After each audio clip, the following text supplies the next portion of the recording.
right. What's up, everybody? What's going on? Daytime stream. Daytime stream. Have you ever seen that before? I think this is the first time. Little treat today. So maybe a lot of people are like, why is he live right now? And for a couple reasons, I just want to try out an earlier time rather than a later time, see if that works better, see if the viewership is better, see if I can retain more viewership. I want to work around a schedule where a lot of you guys are actually available. I noticed that when I go from 9 to 12, a lot of you guys are night owls, but I feel like there's a drop off with some people, and I think it's because maybe if I can start at 6 or 5, a lot more people can catch the stream. So I'm trying different hours, trying to see what works for you guys, trying to see what's most receptive. So that's why I'm live a little early, as well as the fact that there's some breaking news. Not even kidding. This is about 20 minutes ago. Donald Trump, or almost an hour ago, Donald Trump says, I'm in the Oval Office at the White House, and we may be able to reach a peace agreement either later tonight or at some point tomorrow. The Washington Post has a close source inside of the White House that has told them that a peace deal will be effectuated on Sunday afternoon, which would be tomorrow in about 24 hours approximately. So we'll see what happens, but it looks like the war in Iran could be pausing. I don't want to say over, and I'll tell you guys why. My brother and I will go over it right now. I'm about to have him on, but I don't think this is over. And this is for the most obvious reasons. Look, this war started on the basis that it would be successful, right? We didn't start this war to poke Iran in the ass and then step out and make them feel bad for what they may or may not have done. We started this war because we wanted full-on regime change. We started this war because we wanted to change the leader in Iran. We wanted to cut the head off of the snake, completely decapitate their leadership, and install some U.S. Israeli-backed leader who would serve our interests in a key critical region, that being the Middle East and Iran. Obviously, Israel has the main leg up their ass in regards to the fact that Iran has been the main funder of the axis of resistance that has made it difficult for Israel in their mission to annex southern Lebanon and everything else, as well as just really reach their long-term goals militarily. So I don't think this would be over because it seems like the United States has not achieved what they wanted to achieve. If you've been paying attention the last few days, there's been absolute pandemonium in Washington. It seemed like J.D. Vance and Donald Trump were rushing back to the White House earlier this afternoon around 1 or 2 p.m. for some critical key meeting. Obviously, now we know why. It was for this peace agreement. Trump spoke to several Middle Eastern leaders, Erdogan from Turkey, Fattah al-Sisi from Egypt. He hasn't even been a part of anything. Why is he talking to Fattah al-Sisi? So it seems like there really will be something, and that's for a couple reasons. I think it's due to the fact that it's around Hajj season at this point, and so that is the season of Muslim pilgrimage where they, what's the word, circumambulate, what is the word? Why am I not brain farting here? They do their rotations around the Kaaba, or the Black Cube, located in the center of the Holy Mosque, the holiest place in Islam, Masjid al-Haram in Mecca, Saudi Arabia.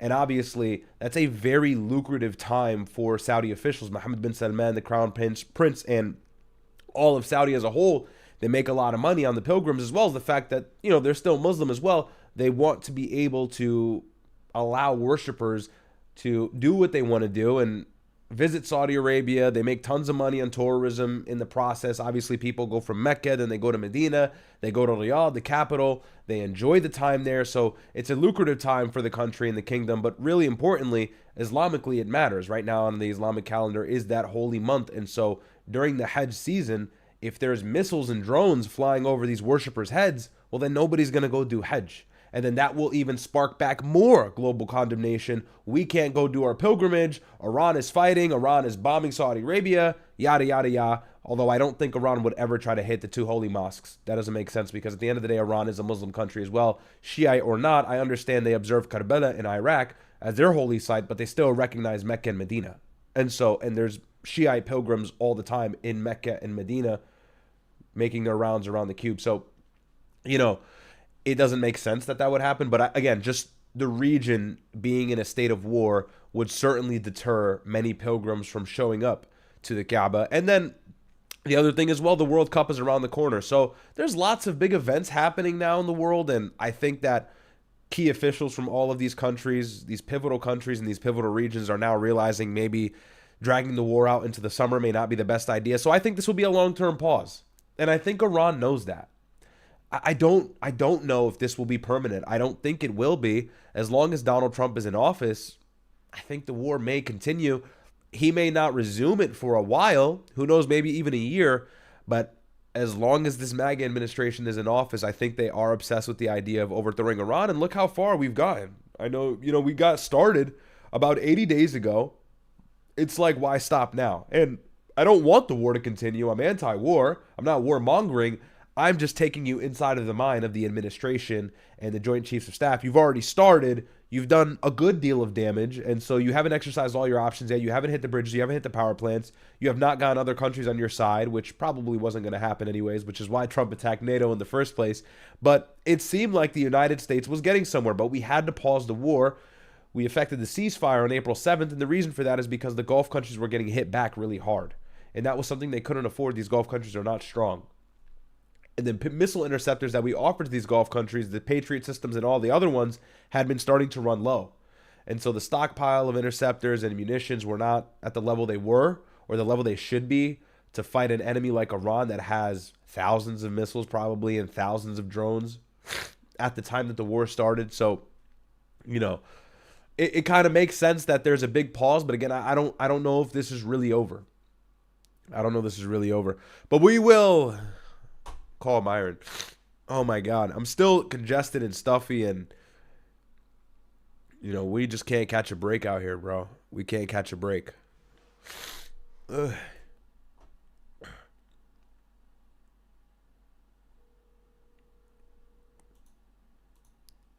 And I think he's in a Twitter space right now, so yeah, I'm calling you on Discord. All right. Oof. Just came from the gym. Excuse the hair. Hair is a mess. Get a lineup tomorrow. Focus. There we go. Get a lineup tomorrow. Coke Zero. Please, don't attack me. But yeah. Yeah, interesting turn of events. What's going on with all of you, though? Good to see you guys here. Nice Saturday afternoon stream. Yeah. Running it up. Your immune system sucks. Oh, no, EU immune system. Look, I don't sleep. That's why. How many times have we been over this? I don't get enough sleep, so my body just gets sick all the time. This is like my third time getting sick in 4 or 5 months. I'm not even kidding. And it's just tough, I eat well, I train, go for runs, I'm in the gym. I take my vitamins. I really just take vitamin D, to be honest with you. My mom actually got me prescription vitamin D. Well, I got it, but my mom forced me to get it. Let's see. Remind me later. I don't want to update that right now. We'll get some stuff going. Go on Myron right now, so he'll join us in a moment. Why are you always sick? I just explained it. I just explained it. Don't rage bait me. Ryad, may Allah bless you. May Allah bless you, bro. But yeah, so, it's interesting. It's interesting. We're going to talk about it right now because I think he just joined. Yo.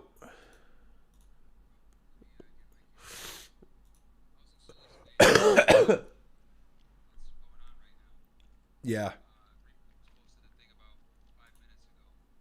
Who? Oh, rearm Navarro. Yeah. I thought you said Saudi. I'm about to say, what? Yo, bro, I'm never updating OBS again, by the way. Bro, okay, I unmuted Myron chat, please, before you bug out. Yeah. Everything all right, bro? reset, bro. Sick? Yeah, I'm still pretty sick. What the fuck? Bro, go to the doctor. Nah, real nigga. What are you doing? Real nigga shit. Just wake up, have an apple, and no, I really shouldn't still be sick. Your camera's off, by the way. I really shouldn't still. Gotcha. I shouldn't still be sick. The reason I'm still sick, and this started on Tuesday, is because I haven't really been taking a break from the gym and stuff. I felt good last night, so I went for a run, and I think that made it a lot worse. I'm really stupid, so I'm just gonna rest the next couple days. Yeah, bro, eats an apple a day, but still doesn't keep the doctor away. Yeah, bro. Well, it's the lack of sleep. I was telling my chat. My chat was like, "Yo, you're sick again." I'm like, "Yeah, it's the third time getting sick in 4 or 5 months." But it's I don't sleep. Notice, bro. I was gonna say a lot of people don't know this. One of the fastest ways to get sick is to not fucking get enough sleep. Bro, absolutely. It weakens your immune system significantly. So it's just because I always get at most 6 hours, 5 hours. you're opening yourself up Yeah. to getting sick real easily. There's something going around in Connecticut anyways. But yeah, so Let we me got leave some. facility space. I'll take up a spot. Give me 1 sec. Okay, sure. Yeah. All right. Now we're good. You want to hit the? I got to use the bathroom real quick. You want to kind of take him through the Tulsi Gabbard thing? I know you've already kind of been on top of this one. Oh, you want to start with Tulsi? Yeah, let's do it. What do you want to start with? Whatever you want to start with. I was just gonna go over the. Excuse me. I was gonna go over the breaking news, with what Trump is saying right now, and my predictions. But go ahead. You can. No. Do it. I read the twin stuff, but like give them your perspective and stuff like that. Just give me a quick second. I'll be back. Yeah. Perfect. So, here, show my screen. Show your screen. Yeah. Share my screen, or you can share your. There you go. Just make it big. That way. Pause. Okay. Perfect. Make it big on my side. Yeah. That way your Okay. stream can see it before you walk away. All right. So here we are. What's going on, Myron's chat? W. I just hit my soundboard, but you guys can't hear it. Regardless, obviously breaking news. Trump put this up on Truth Social. I know you guys saw it already. I was watching with you when I was watching my brother's stream. However, he named all of these leaders. Interestingly enough, a lot of leaders that were not involved in any sort of peace negotiation prior are now all over this. He's talking to Fattah al-Sisi. He's talking to Erdogan of Turkey. I mean, these guys were not really involved. Turkey a little bit, especially at the outset of the war. But, Egypt has largely been kind of uninvolved for the most part. And so it's interesting to see that he's talking to every single Middle Eastern leader. And I gave my prediction. I'll tell my brother right now before he gets back. But I gave my prediction. I really do think that this will probably be a short-lived pause. And look, it could last even a year. I don't know if this is a total end or halt to the onslaught on Iran. And the reason why is because we started this war, or at least the Trump administration started this war, with the goal of decapitating the regime, of changing the leadership structure in Iran. That was the reason we started the war, is because Donald Trump, maybe from a false sense of confidence that Netanyahu inflicted upon him, wanted to overthrow the leader and have a U.S.-Israeli-backed leader installed at the top, which is something the United States is notorious for doing, not only in the Middle East, but honestly in South America, historically, and everywhere else.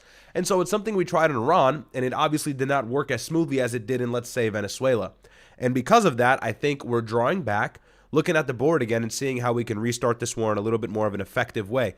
Now, obviously, Israel is not happy. I've been looking at Israeli media. I've been looking at Israeli Twitter. I've been trying to, at least, and from what I'm gathering, it seems like they're not happy about this. And the reason is because we're pausing the war and we're allowing Iran more time to build up their stockpile, to build up their nuclear program, to continue enrichment. Now, I don't know if this deal is going to include them bringing back their enrichment. Apparently it is. That's what Suleiman was saying.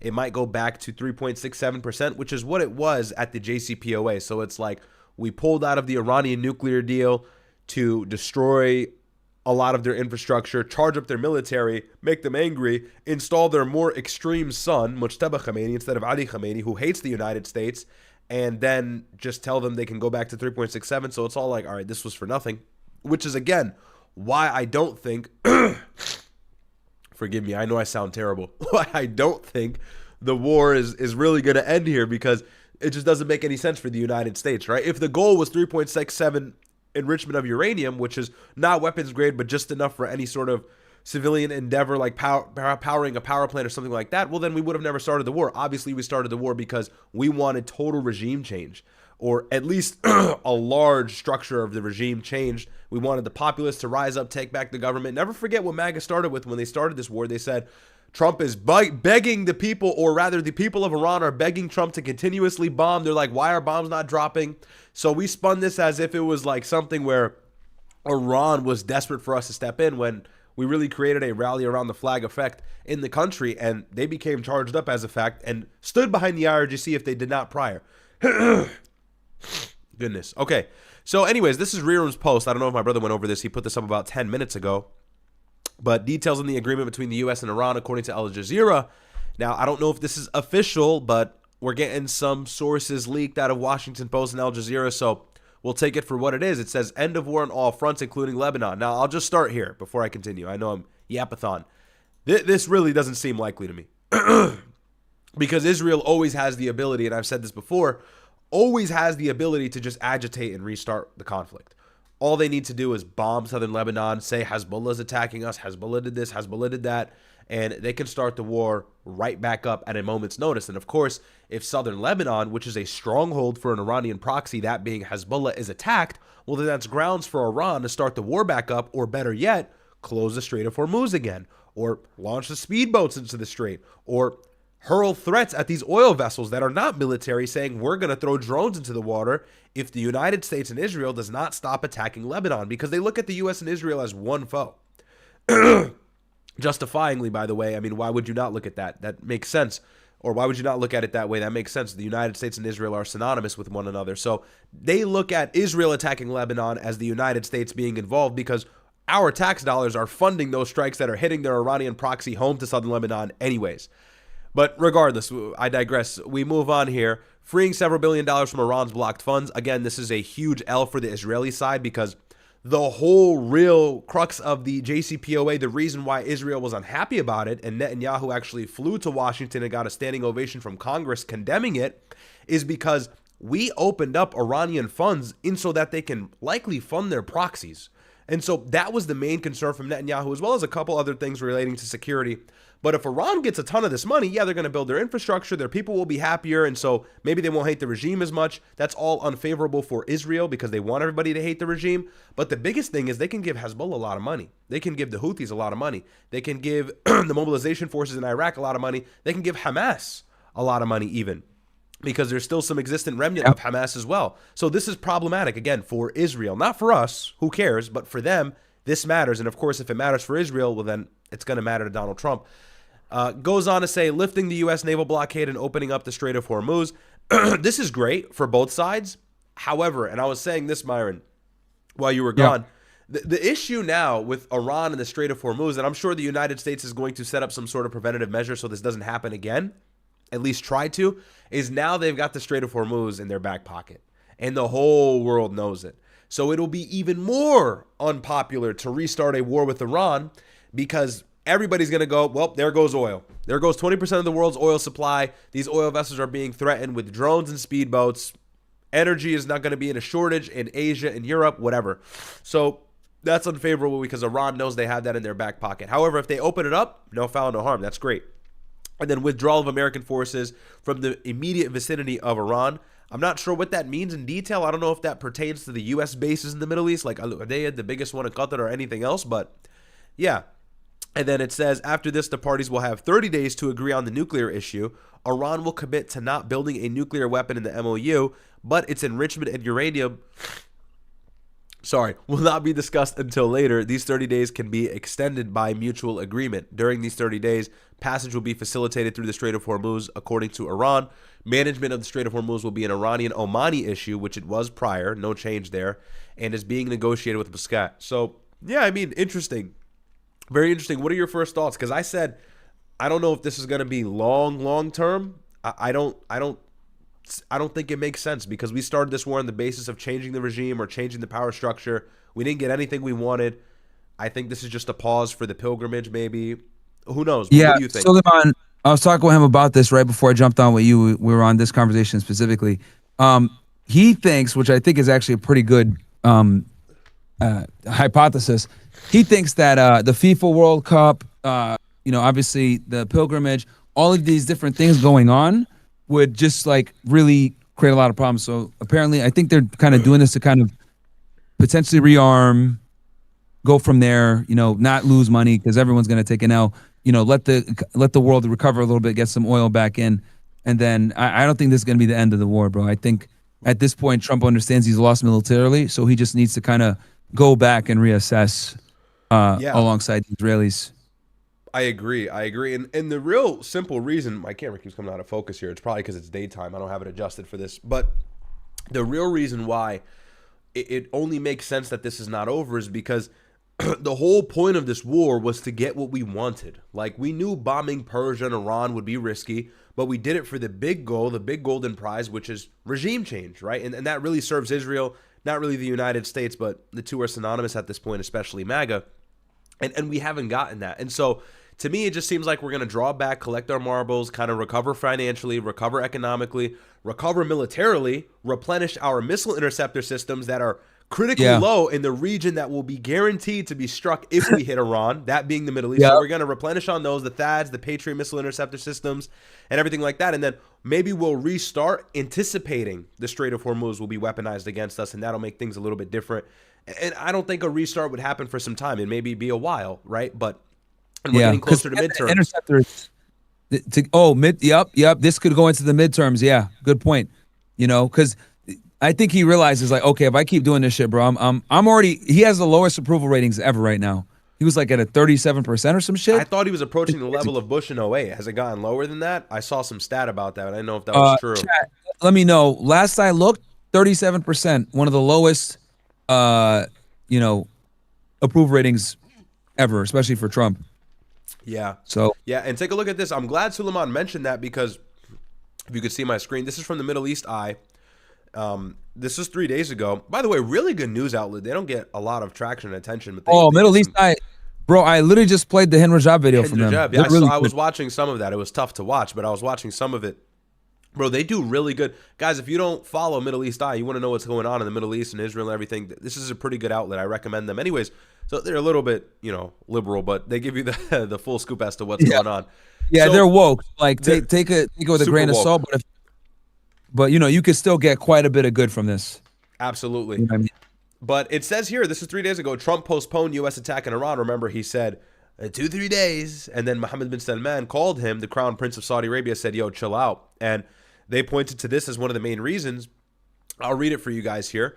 U.S. President Donald Trump postponed a planned attack on Iran this week after being warned by Gulf allies and his own officials not to resume the war during the Hajj pilgrimage, Middle East Eye can reveal. According to two senior Gulf officials, Trump was told that attacking Iran during the Hajj pilgrimage would lead to a crisis within Gulf states, as it would leave hundreds of thousands of pilgrims stranded. The sources also told Trump was told that attacking during the holy period, which leads up to the Islamic festival of Eid al-Adha, which is, I think, Wednesday next week, would further damage Washington's standing in the Muslim world. A senior U.S. official who was familiar with the discussions taking place within the Trump administration confirmed that the conversations had actually taken place. Continues on to say, they said that the United States president had been warned by his own officials that resuming the U.S.-Israeli war now would cause a serious, quote, reputational damage for the president. The U.S. previously attacked Iran during the Muslim holy month of Ramadan, but doing so during the Hajj period would cause enormous logistical challenges for Saudi Arabia, which hosts around 1 million foreign pilgrims each year. So again, I'll tell Myron stream really quickly because I kind of briefed this to my stream. So right now we're in the holy month of Islam and we're going into the Hajj season, which is the time, I'm sure you've all seen the clips where all the worshipers go around the cube a certain amount of times or whatever. And there have been moments and instances in Mecca, Saudi Arabia, which is the holiest city in the Islamic world, where there's like 5 to 6 million worshipers in the mosque at one time. And the record breaks every single year. And so you can imagine if Iran is hurling threats to bomb Ryad or bomb these Middle Eastern nations, they would never bomb Mecca and Medina. That wouldn't make sense because they're a Muslim nation as well. And Shiite Muslims still observe these holy cities as legitimate and canon to them.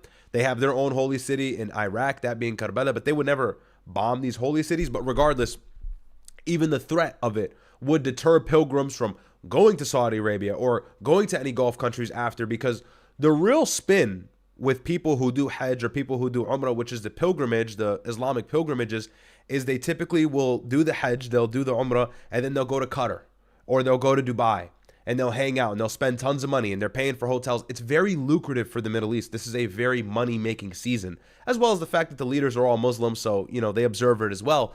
So yeah, it's like their Super Bowl, basically, times like 5. Yeah, exactly. Because I know Christians don't have much of a pilgrimage. I suppose the Church of Holy Sepulchre, but, regardless, that's kind of the spin or the lore there. Muslims spend a lot of money during these months because obviously they're doing the pilgrimage. They go to Riyadh, Saudi Arabia, and Riyadh was bombed during the war. You know what I mean? So, at least in the beginning. And it's just unattractive for these countries to have an ongoing regional war during pilgrimage. And I'm sure that was a big, big thing that Mohammed bin Salman expressed to Donald Trump over the phone. And he probably told him, look, you want to do it, you do it, just wait for the season to be over. Anyways, those challenges also extend to the Gulf air travel hubs such as Qatar and the UAE and countries in South and East Asia from where many pilgrims embark on their journey. This year's Hajj is set to begin on the 24th of May, so tomorrow, and will span 6 days. Hundreds of thousands of pilgrims are already in Saudi Arabia in the lead up to the event. And like I said, there are times where there can be, 2-3 million worshipers in the mosque at one time during the last 10 days of Ramadan. How big is that? Haram is the biggest holy site in the world. It is huge. It's a compound. It's like people think the mosque is just where the Kaaba is, where the cube is, but it's a whole thing. I mean, it's actually really impressive, and it's a billion dollar ongoing project. Sorry? You went, didn't you? I went when I was like 13, 14. I haven't been in a while. But from when I went to now, complete difference because they have to continuously expand the mosque as an ongoing project because of the growing number of pilgrims that go every year. So for Mohammed bin Salman, this is, and I'm not saying this to demonize him whatsoever, but it is lucrative for him, right? Like, it makes the country a lot of money. They're the custodians of the two holy mosques of the world's second largest religion. And these people actually go and practice and worship, so it's huge. Medina as well. Medina has a huge compound in Masjid al-Nabawi and even the other masjid, the first mosque in Islam. So, it's not a good time for the war to resume, no doubt. No doubt at all. So this isn't surprising to me, and I saw it coming. And obviously Trump just put this up on Truth Social at 4:30. We saw this. I saw you were reacting to it. But what I found interesting, not that this has any significance besides the fact that this might really be a legitimate temporary peace deal, is he mentioned like leaders of the Middle East that had not been previously involved in the conflict, like Sisi from Egypt, Fattah Sisi. He mentioned Erdogan from Turkey. He was involved in the beginning. Like, Muslim law, bro. I had to, when I was reading it, I just gave up. I was like, what the fuck, bro? This nigga's talking to the Muslim world at this point, bro. That long ass goat niggas. No, I was laughing. I don't know why he puts why is he doing the full name? Like, Mohammed bin Zayd al-Nahyan, Emir Tamim bin Hamad bin Khalifa bin al-Thani, Mohammed bin Abdurrahman bin Jassim bin Jabir al-Thani. Like, bro, just put their first and second. Fair enough. A lot of these niggas do have the same name. It's like Mohammed bin something. But, like, damn, bro, he dragged it with some of the names. Bro, I was pissed. I was like, what the fuck, man? Like, damn, man. Like, it's like he purposely writes out Arab names on purpose. Barack Hussein Obama. 100%. He's got to let you know they're brown. Sorry, if bro sees like an Arab fucking word or a name or some shit, bro, make sure to announce the whole thing. He's got to let you know they're brown. Barack Hussein Obama. But only fucking person that does that on earth, by the way. He's also a horrible writer. He needs like to take an English class again. Horrible writer. Reading his Truth Social posts, especially out loud, I'm like wondering if I'm making mistakes as I'm reading it, but he just doesn't know how to write. But yeah, I'm not gonna read the whole thing. Didn't he go to like fucking UPenn or some shit? Didn't he go to an Ivy? Go ahead, check. Yeah.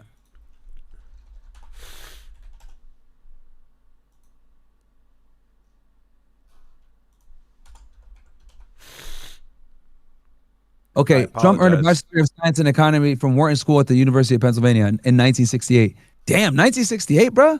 And then he studied for 2 years at Fordham. Yeah, bro, nigga went to UPenn. This is an Ivy League school, bro. This is one of the best fucking schools in the world. Yeah, he forgot the English lessons, bro. Bruh. We used to race these niggas, bro.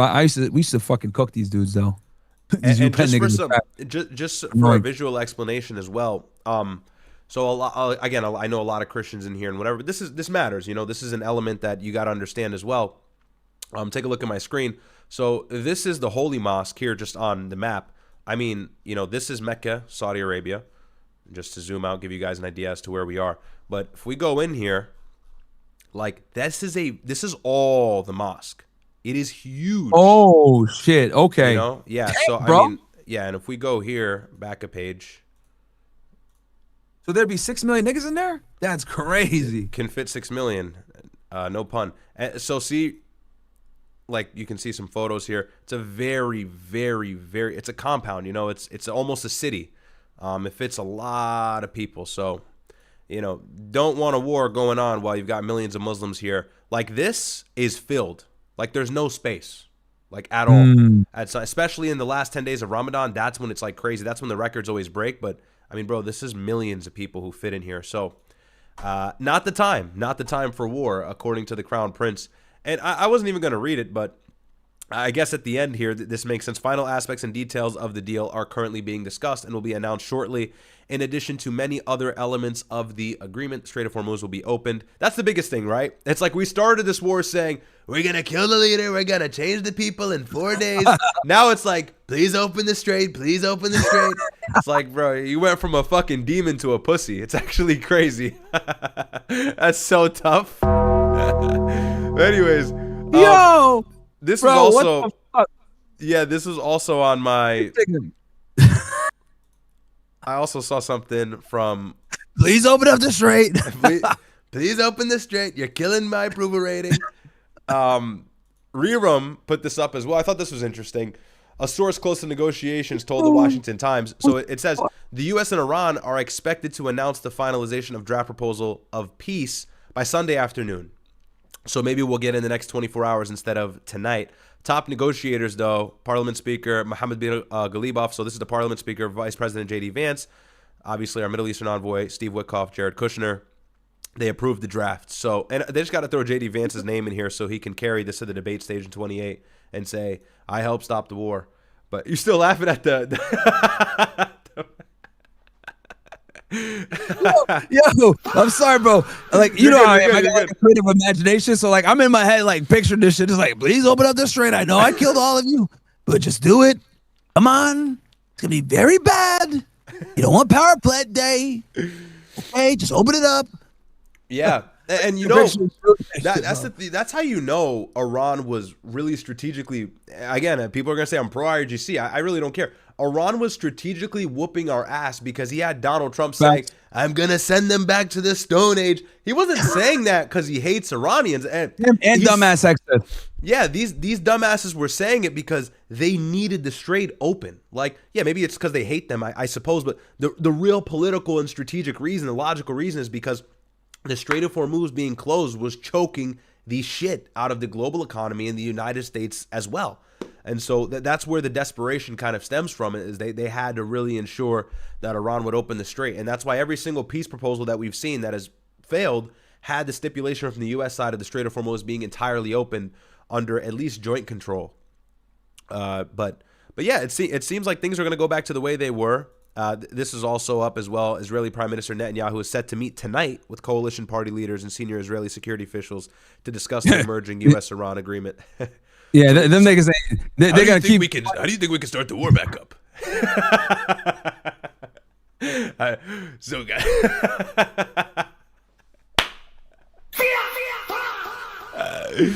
Yo, I'm dead. Netanyahu's in the top secret Mossad fortified fucking, what's the hardest substance on earth? He's in some crazy fortified room right now. Bro, you practice in the mirror? I said, what the fuck? Nah, bro, I just know how to, I just listen to these niggas and I can spit it back. It's easy, bro. You just deepen your voice and add a little rasp to it. War. Like, bro, because I could picture that shit. Niggas sitting around a bunch of other Jewish niggas with yarmulkes. Okay, how can we restart the war? You know? Yeah, literally. You know, I think this peace deal is regulated. I think we should start the war back up. So, and this is a concerning reality, though. I mean, what's he gonna try to do? You know, is he gonna try and sabotage? He's definitely been punching the air in the past 24 hours. I'll say that. Yeah. Israeli media is super upset. Yeah, like I already know this nigga punched the wall at least 3 times in the past 24 hours, bro. Yeah, and I think the biggest thing, especially for the Israeli government, if the United States releases these frozen funds, which may lead to sanctions relief, whatever. Again, I highly doubt that. But the biggest thing is if we release these frozen funds, Iran takes that money and they just build more missiles. You know, they build more missiles, they build more drones. That is a big issue for Tel Aviv. But more importantly than that, honestly, is they fund their proxy groups. They fund Hezbollah, they fund all the other ones like I mentioned earlier, and that's detrimental. So for him, he's definitely in a pinch. He's got to figure something out. Now, maybe Trump is telling Netanyahu on the phone in their extended conversations they've been having, look, don't worry, it's only gonna, look, Bibi, don't worry, it's only gonna be 3 months. I'm waiting for the Muslims. I'm waiting for the Muslims to do the Hajj, and I'm gonna bomb them again. Just, you gotta wait. Mr. Muhammad in Saudi, is begging me to stop. Because that's the truth. That's the truth. Yeah. Right? He really is it's probably already bad begging enough. him. You know what, bro? It's because keep in mind, bro. This is the last time. This is the first time that these niggas have had to, lose a fuck ton of money off oil, bro. Exactly. Exactly. That's another reason why I think they're like, yo, like we're not, bro. This is non-negotiable. You can't hit these niggas during this time. Fuck no. Exactly. Yeah, Ramadan was already bad enough, but now it's even more dire because the war has been ongoing. So to let this war leak into the holy months and actually deter the pilgrims, that's a no-go for a lot of these Middle Eastern countries that make tons of money on this. So we'll see. This is also about a rearm. My bad. Let me share this. So this might be good news for the administration. However, I didn't read it. Trump's claim about the return of the Strait of Hormuz to its previous state is not true. According to the latest revised text, in case of a possible agreement, the Strait of Hormuz will continue to be under the management of Iran. And this is, we knew this though, because Iran said they're not going to give up the strait. They'll let the ships through. Bro, go ahead. No, they'll let the ships through, but I don't know if they're just going to have no presence in the Strait of Hormuz, right? Like that's kind of their stuff there. But what do you think? Well, I'll say this: the writing's already on the wall, quite literally. Parliament already passed like a law that they're gonna, and they made a whole like other fucking government branch just to deal with this shit. They literally, I forget the name of it, but they made they made a whole new government branch just for this shit, and they got to push through their parliament. So, like, at best, they're going to be, whether they charge people a lot of money or not, at best, there's still going to have to be some type of system where people are going through them to even get through. I don't think it'll ever be a free strait ever again. No. I mean, you got to put yourself in Iran's shoes. I got to get close here so I stop blurring out. You got to put yourself in Iran's shoes. You're Iran. You just got absolutely, I was going to use the R word, we're on YouTube. You just got absolutely demolished by the United States and Israel. And the only thing that kind of kept you safe was closing that 20-mile passageway and choking the world's oil just a little bit. And in the process of it, actually making tons of money. And during the Action Committee hearing with Pete Hegseth, they were saying that at least some congressmen, Democratic ones, I have to mention, were floating the idea that Iran has made somewhere north of like $14 billion on tolling these ships and stuff like that. I mean, it's lucrative for them. And not only has it been lucrative, it's protected them in a way. Because if Iran didn't close the strait, I don't think Donald Trump would really care to stop or have this ceasefire. Them closing the strait is what really grabbed the United States by like the balls and forced us to really make a decision. So, it doesn't make sense that they would just let go of something so vital. That saved them. And I think the three things that they did the best during this conflict was, first, they shut down the Strait of Hormuz. Second, they started fucking up the Gulf states. And then third, they put Israel on their back foot. I just have to admit, man, people are going to say I'm pro-IRGC, whatever. I just got to glaze the Persians. Persians are incredibly intelligent, man. Yeah. The expertise. Anxious to hell. Yeah, and the preparedness that they displayed during this conflict is some of the most strategic, like, it's just, I don't mean to glaze, but like, it's impressive that they've been able to keep the U.S. and Israel together at bay just by weaponizing some of these asymmetric features, like the Strait of Hormuz and their deep missile stockpile that's underground. And they've been really good. And they depleted our defense systems in the region as well. And that made the China hawks really mad, because now what's the deal with the first island chain? What's the deal with Taiwan? So that's huge. Iran made the United States enter a position where defending Taiwan and arming them is going to prove a lot more difficult than it would have previously been. And maybe that's some of the motivation for pausing this as well. Maybe we need to replenish all of that so that we can actually offer protection. And who knows if that's an element. But they're really, I always say, man, they're smarter than Arabs. You get a room of 20 Arabs, maybe 2 are really smart. You get a room of 20 Persians, all 20 of them are smart, bro. Yo, guys, I want to be honest with y'all. Me and my brother are like a fucking exception, dude. Like, don't think that these niggas are like us, bro. It's and I don't say that to glaze ourselves, but we're the exception, man. Yeah. That's why everybody hates it so much. The thing with Arabs, and I love my Arabs. Actually, all my Arab friends are gonna shit on me after this, but they're very hard-headed and they don't like to listen. That's the biggest thing about them. And if you're Arab or you've been around them, Yeah, that's why they did Bro, have like, yeah, these nigga, authoritarian that's why. dictatorships. Yeah. Yeah. And I then always when it say comes that, to like, the second chain of command or the secondary leader, it's this nigga's cousin or some shit. You yeah, know?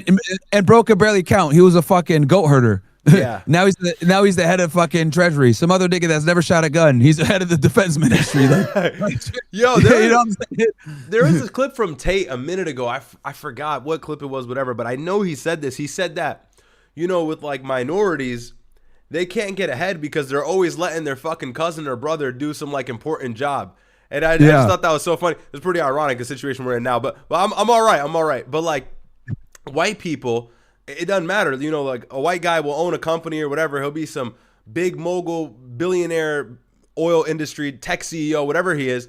And, he'll have a cousin or a brother that's somewhat certified. Be like, nah, nigga, you stupid. And he'll go pay some nigga who's certified to do the job. Versus like, minorities just be like, I just started this really sensitive, I don't know, tech company, and I'm just going to hire my brother as my CEO and my cousin as my financial logistics manager. And the next thing you know, there's money missing, you're getting audits, and business shuts down. So that is a thing, like tribalism, it seems to be an issue with them sometimes. It hurts them.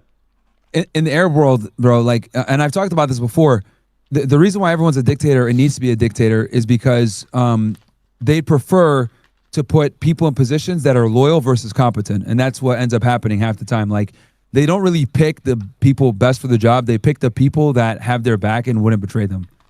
Since 100%. Like, all these leaders' worst fear is being taken over. Keep in mind, guys, Henry Kissinger, when he secured the deal with the petrodollar, the only reason he was able to secure that is because the fucking royal family was terrified of being overthrown. Don't forget that, guys. The petrodollar came from Arab fear of being dethroned. Yeah. No, maybe there's a wisdom to it too, right? Like you can trust those people, but the competencies fact it's questionable. So that is something funny. It's like I forgot the video. I'm sure I won't be able to find it. It's like white people will hire or black people will hire their fucking cousin or some shit. It was a funny clip, but it was true. But we can go over the Tulsi situation as well. Tulsi? All right. Yeah, I can. Let me pull up a video. I'm going to get off YouTube, guys. Go to my brother's YouTube or mine on Kick, or open up a tab of help us both. Let me grab your link so they can choose. But open up a tab for both if you guys don't mind. But definitely go like my brother's video. Hi, everybody. For me, it don't really matter. Let me get on this. All right. Not bad, bro. You're sitting at 500 right now. Let me drop it in my chat. Yeah. All right, guys. You pick either my Kick or my brother's YouTube. I dropped both links in chat, bro. Go ahead, Ryad. No, I was just saying a little bit more of an unusual time for me to go live, but I think this is a good time, You catch a different crowd and stuff, so it's always nice to give a little daytime. I came on to talk about the Chud the Builder shit, bro. Dude, did you know that he shot the shots when he was going to the ground? Yeah, I saw some of that. I saw the defense attorney saying, so apparently the situation is the guy charged him and Chud was walking away. Is that correct? So basically, here's the facts. He was there for like a court hearing, and the other dude, his name is like Josh Fox or Love or whatever, some dumb fucking primate nigga. You know how it is. So, I gotta find a way so you can hear my sound effects, bro. I already know. I already know exactly what sound you played too. Yeah. So he's there and he sees these dudes, this dude pointing at him and laughing with his girl or something. Okay. He walks over and says, "Hey, what's up, guys? You like my suit?" And the guy's like, "Get the fuck out of here." He's like, "Okay." So he walks away, and the dude kind of walks up behind him and confronts him. And then, according to the affidavit, he kind of blades himself like this, is reaching for the gun. But dude closed the distance, punched him first, then they went to the ground, and as they were going to the ground, that's when the shots were fired. Which, and the reason why I know that's legit, the fucking lead detective on this case testified to that. Oh. Literally. Oh. One of Whoa, Chief Taro, thank you so much for the 50 gifted, man. Sorry, Myron. No, you good. Thank you so much, my friend. I appreciate that. Shout out to Chief Taro. W's in the chat. Huge supporter of the show. God bless you, bro. I really appreciate that. Always coming in and giving me some gifted subscription. So thank you so much, man. Much appreciation. Tell him thank you. If you just got a membership, tell him thank you in the chat. But W's for Chief Taro.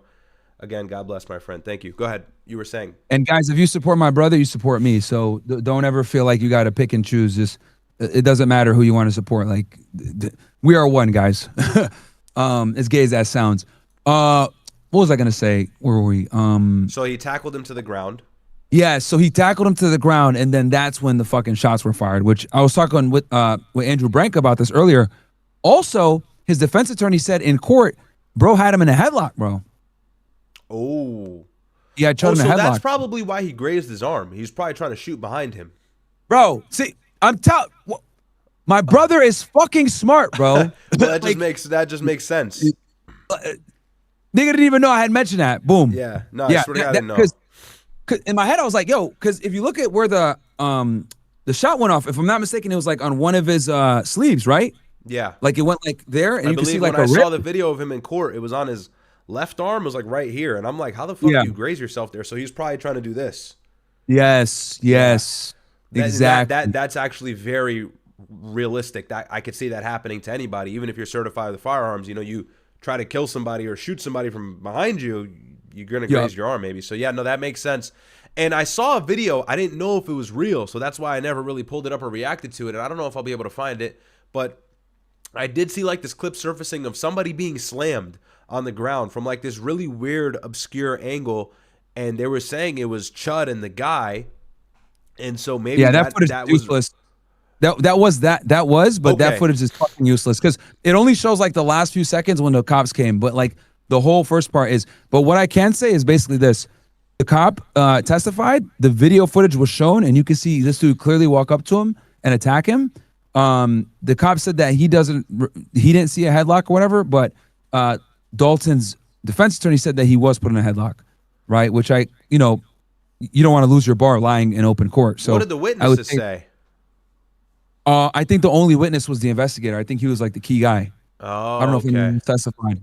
Not even this fucking weirdo nigga testified either, if I'm not mistaken. Oh, okay, interesting. But it was just like a bail hearing, so I think that's why he was there. Yeah, well, then that's the case. It's gonna be self-defense. That's 100. That there's no way. I mean, here's the thing. You see my debate with Ack, bro? Yeah, it was a tough watch. I mean, look, bro. I call his chat. He calls them chat niggas from now on, bro. That's the chimp niggas, bro. That's it. Chimp niggas, man, bro. I'll tell. Like his audience. Every time if I look at the comments on any of his videos when he debate, niggas really think he won, bro. I was like, what the fuck? So interestingly enough, I saw a TikTok. It went pretty viral. It had 43,000 likes. It probably had like 100,000 views or something. And it was clips of you guys debating. And the comments seemed split about it. But the thing you got to realize, man, with Ack or like any of these other guys, and I like Ack. I've always loved Ack. He rocks with Drake, so that's really my nigga. But, the thing with Ack is like he is captured by, I don't know if it's ideologically captured. But his audience sucks. He's cool, but his audience is retarded. And he doesn't mind to agree to disagree. Like that's the good thing about him is he can disagree with you and still be your friend. Like Ack is a solid guy. I really like him. But the thing is, for him, it's all about I don't mean this in a way of degradation. It's about the emotions for him. And it's like we have to look at the facts. You were speaking from a factual basis. Emotions removed. You were telling him what the law constitutes. You were telling him what the facts state and what the stipulations are for that. And he was just saying, you can't go around saying this, you'll get hit. And it's like, yeah, I guess maybe charges to the game, whatever. But, at the end of the day, and this is what I said on my stream a few weeks ago, and everybody was fucking crying about it. You cannot walk around saying, or you can't be called something and then attack someone as a result. You can do that if you so please, but you are the aggressor. And it will be the case 9 out of 10 times in the court of law. That's the way our country works. Our country doesn't have any justification for violence. It doesn't have any root in justifying violence unless your life is in imminent danger. And if the case is true that Chud was walking away and he was slammed to the ground and put in a chokehold, which is a lethal position, you can kill somebody by asphyxiating them, blocking their airway. Well, then I think that's actually legal grounds to try and use lethal force. So, and I've always said, I don't like the provocation. I don't like the calling people an N-word. I think it's, whatever. Maybe I'm sweet. I think it's a little too mean, and that I don't know if that's the best way. I get it. It's pushy. It's touchy. It's edgy content. That's what made him really popular. But, that stuff does come with consequences, unfortunately, and he suffered some of them. But what the guy did was more dumb, because instead of walking away and allowing Chud to look like the bad guy by ignoring him, you justified why he's quote unquote doing what he's doing, so, and that's a whole conversation of itself, but it's definitely going to be self-defense. And I think Tennessee is a stand your ground state, right? If I'm not mistaken, stand your ground. I mean, you're on the ground, you're on your back, you're being choked out. The only thing I will say is what I was going to ask you, and this is what you did, and this is what you do, really, so you'll have the best answer for me, is, he's obviously a public celebrity for all intents and purposes. He's a well-known public figure, and we know how those cases are treated versus other cases where it's just two normal, non-known people, if you will. Do you think that'll have any effect on how he's prosecuted, what he's charged with? Because he has a history of, for all legitimate purposes, kind of antagonizing people and provoking them. Is that going to affect the outcome of this case? Is the judge going to look at that? Like, how does that tie in? So I asked Andrew this precise question. He said that they're probably going to try to get it in, but if they do that, he's going to Uno reverse. He would Uno reverse and bring the fucking Fox guy's character into play too. So Branko was basically saying, like, if I was his lawyer right now, I'd be focusing on, like, making sure and reading and making sure that we can limit what the prosecution puts in there to do a character assassination, while simultaneously preparing for it by getting dirt on the other guy. So, because that's their key witness too. Okay. So that was kind of his strategy, which I thought was kind of brilliant. But that's what it is, man. It's I don't think he'll be charged with attempted murder. That's unlikely, because at this point. But I do see, like, maybe another charge will be on the table. Maybe he'll do time. Who knows how it plays out. I hope not, bro. If he goes to jail for that shit, bro, basically we're setting a precedent where niggas can just tackle you while you're armed and you can't do what shit. they want. Yeah. No, it wouldn't be justified in the court of law at all. And that's what these guys don't understand. That's what a lot of, African Americans don't understand. They get mad. They're like, what the fuck? Like, how could you say that? But it's like, bro, like, we're just speaking from the U.S. justice system perspective. We're not speaking from an emotional one.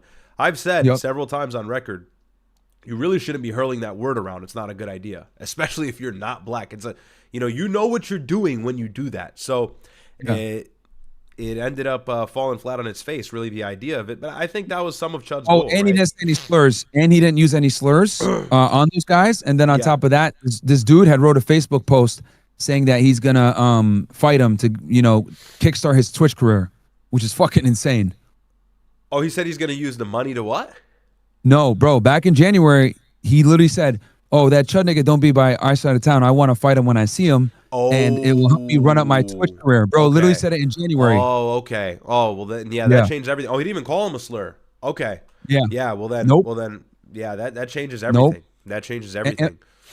And Andrew Branko brought up a good point. If he did call them the N-word or whatever, that would have strengthened their case and they would have put it in. But since it's not in, he didn't do it. Yeah, they didn't say it. They didn't make that claim. It makes sense. They got a bullshit probable cause statement, which I think is more of a political thing to, alleviate pressure from them versus actually chasing justice. But how the state is. The investigator is admitting that he pursued him. So, like, that's, it just really doesn't, it doesn't really add up in the other guy's favor. What's his name? Anthony what? I think it's like Joshua Love is his nickname, but it's actually Joshua Fox is his government. Some Joshua shit. Fox. Okay. I thought it was Anthony Fox. He got to burn down his house with his wife inside and kid, or so. He's a fucking psycho. Well, the guy's got like PTSD or something like that, right? I believe he's not all the way there. So it's one of those cases. It just had an unfortunate end because Chud had to discharge his weapon. But I mean, if Chud wasn't famous, if he wasn't famous and it was like a white dude, no one would give a fuck, bro. Right now, he'd be a free man right now, more than likely. Yeah. It's because of how high profile he is and him being white and his history of saying the N-word and stuff. I'm sure they had to just put him in an orange jumpsuit for the purpose of not having riots burn down the city and stuff like that. That's a big part of the justice system as well as optics. They care about that stuff. So even if they know the guy will be acquitted or he'll be innocent or anything like that, they still have to make it seem like they're holding him accountable per se. So it doesn't surprise me. And is that why his bond was so high? I mean, it was attempted murder, It's like the highest bond ever, bro. And here's the thing, get this. There were people that got like a $250K bond and they killed somebody, bro. Wow. Like first degree murder. Yeah, bro. Wow. outrageous, bro. There's niggas that like one dude killed a baby, another guy did premeditated murder, bro. All of them got like bonds in the 100 to 200K range.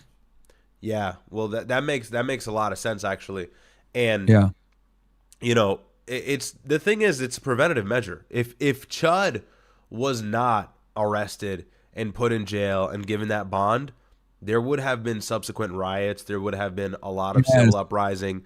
And so the city knew that they got to do something to make it seem like they're actually going after him, in which they were to some degree, but I don't think as much as to 1.25 million bond, right? So I think that's the big difference there. That's what they did to kind of prevent that. It's a preventative measure. If he was a regular dude, they would have just waited, convened the grand jury, and come back like, you know, weeks or months later. But since it's him, that's why everything was so rushed and sloppy. Because the probable cause is garbage, bro. Like it's literally like, bro, it's not illegal to reach for your gun, especially after someone's coming at you saying I have PTSD. But the complaint didn't put any of the facts in there. And what Andrew was saying was like the fact that they're omitting so many things that should be mentioned means it didn't happen. Yeah. You know what I mean? Yeah, that makes sense. That makes sense. The slurs, the fucking, you know, starting it, all that shit. They didn't mention any of that. Makes a lot of sense. Yeah, well, But we'll see what happens. It's probably going to take a while, though, right, for everything to develop and unfold. It's going to be long-winded. I'm asking. Is it going to be long? You would know. I don't know. With the state, easily, yeah. Yeah. The Okay. state's retarded, bro. They do everything backwards, bro. Like Tyler Robinson's fucking case, bro. They're gonna do the preliminary hearing in July. Like what the fuck? Like, Yeah, bro, that's at the federal level. You would never. That's illegal. If you try to do a preliminary hearing in like almost a year, like, bro, the AUSA will laugh you out the office, bro. It's incredible to me. The state is. Is it because the feds always have their shit straight though before they actually arrest somebody? So it's just like clockwork.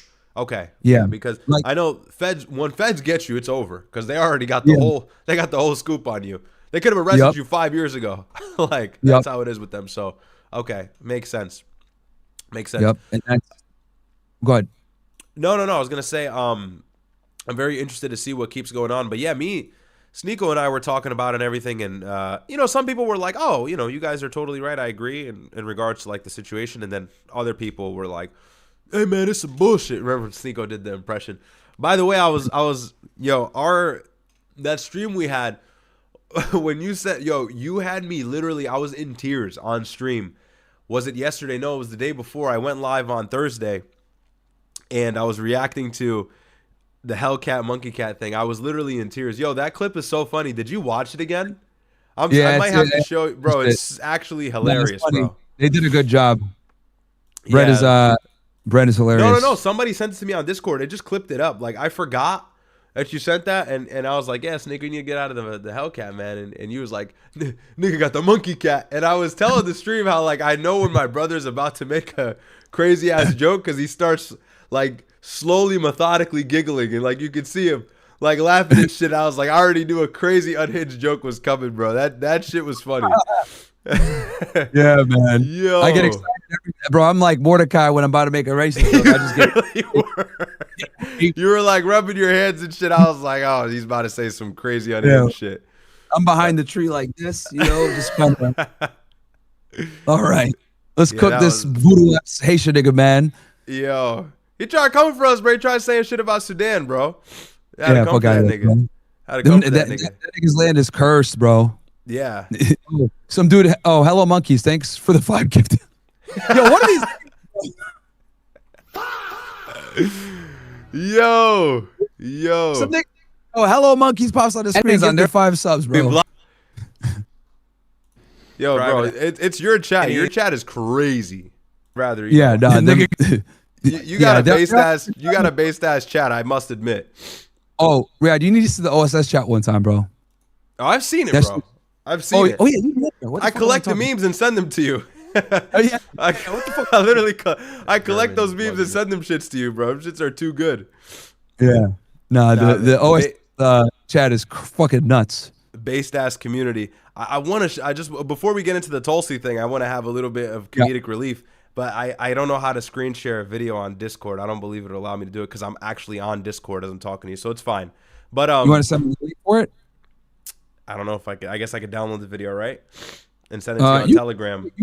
You can't send it from your phone? You know what? Here, go on Telegram. Okay. And then you'll be able to share it. Okay.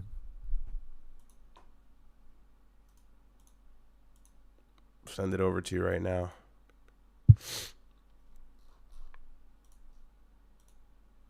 Videos.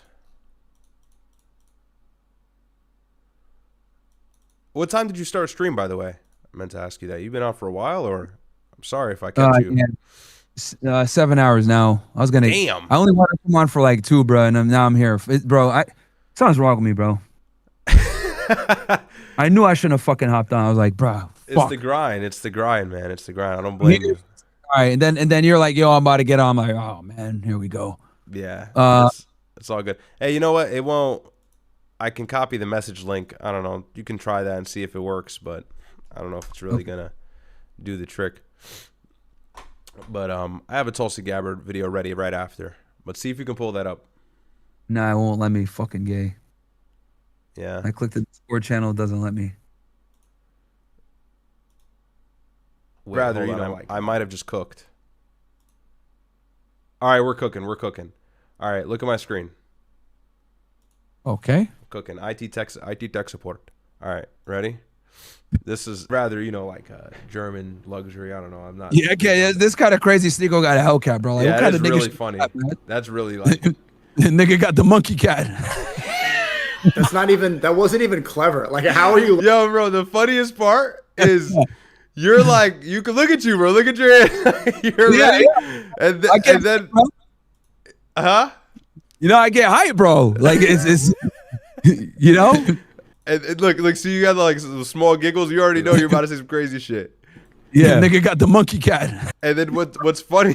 The funniest part, yo, we really are the same person, bro. Because look how we react. That's not even. Lean the same exact way. We did this same shit. Yo, I will say, bro, minorities especially always got to do something when they laugh. Like, bro, when you see a group of black niggas laugh, they all run in an opposite direction. It's like niggas just can't stay still and enjoy a laugh. Bro, this was that the wasn't even funniest shit clever. ever. Like, how he was mad. That wasn't even clever. He was fucking tight. Yeah, niggas over here acting like it's got to be a fucking thesis and all accurate, bro. Get out of here. That's the funniest joke. It was the funniest joke the whole stream, bro. That monkey cat. That wasn't. You should have said hell monkey because cat was in the word. Nah, monkey cat is better. This thing over here been fucking tight, man. Yo, no, but I watched that clip because somebody sent it in the Discord, and as I watched it, I realized how much funnier it was because we did the same exact fucking thing. Yeah. We both leaned back, but yeah. Anyways. So yeah, Tulsi Gabbard resigned, director of national intelligence. I got a video queued up here. Huh? We saw that one coming, right? Yeah, we said it, and everybody was saying it. A lot of outlets were saying it as well, that she was going to resign. There was a lot of rumor going around Washington that her time was up. So, of course, it makes sense. Now, as to why, I guess everybody has different reasons, but it's. I got to do to my chat. Bro's name is Ku Klux Connoisseur, and then Ace Tone 84. Thank you guys for the gifted. Those names, bro. Yeah, I thought, bro, I thought she was gonna quit way sooner, bro. I'm actually surprised she's gonna hold it out until June, because from what I understood, what was announced was Trump told her like you got till midterms to resign. Yeah, 100%. And honestly, it makes sense because historically she's always been opposed to the war in Iran. I think in March of 2024. When Trump had killed Qasem Soleimani or when Trump had killed some high-ranking military official, she condemned it. She said this is all pretext for a war in Iran. So she's always been very against the whole war in Iran. And even when she was on the debate stage, Sneeko just texted me. Yo, and keep in mind, fucking forgot my name. Tulsi Gabbard, March 2024, Qasem Soleimani. Oh. She runs the DNI, so she's responsible for getting all the intel to Trump. And keep in mind, bro, like 18 intel agencies told Trump, don't do this shit. Who did they answer to? Her. Yeah, so exactly. I think a part of him is pissed off that like she kind of, defied him, right? And told him like, hey, this is going to be a bad idea and shit like that with all the info, which she ended up actually being fucking right, unfortunately. But Trump's retarded, bro. And she's been saying it since 2019 on the debate stage. She's been saying this the whole time, that a war in Iran is a disaster, and that's one thing she was certainly right about. And it's likely that, yeah, Trump told her, look, you got to get the hell out. But she's also probably been sidelined on many of these meetings. That they haven't been inviting her to the Situation Room. They haven't been having her opinion be discerned as to whether they strike Iran or what their next move would be. She's probably been uninvolved in Washington's decisions for the last 4 or 5 months, really. And when the war started. That's fucking insane for a director of national intelligence. So that's like one of the key assets in decision making when it comes to what's going on, what's to come. And she was probably removed from many of these rooms and meetings, which is why we've been making terrible decisions. I mean, let's be honest, right? Like, someone said, shots fired at White House. No way. You got to shadow realm that nigga if that's not real. Yeah. You niggas better not be trolling, bro. CNN reporters heard what appeared to be dozens of gunshots near the White House. All right, pull it up, Ryad. You got it, or you want me to do it? I don't see it. I'm not seeing that.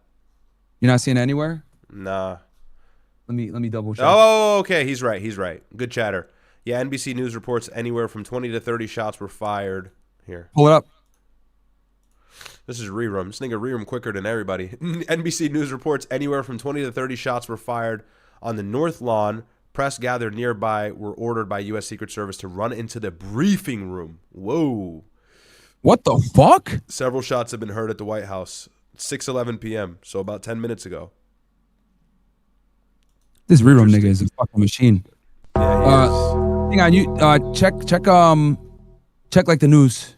Yeah, I'm looking right now at mainstream news. I'm not seeing anything. Let me see.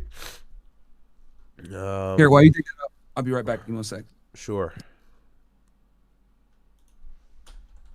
Let's see, White House. I know I have some super chats. I'll read them in a moment. My bad, guys. But let's see what's going on here. And in Myron's chat, too, I'm looking at you guys. So people are saying fake. Mario has it. Okay, let's check out what Mario's saying.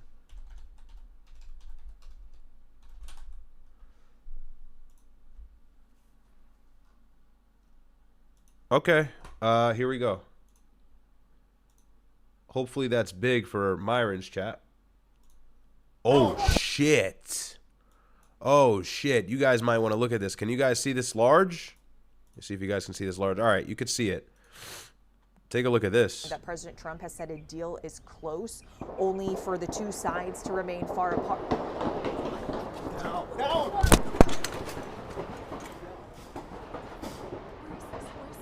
What the fuck is going on?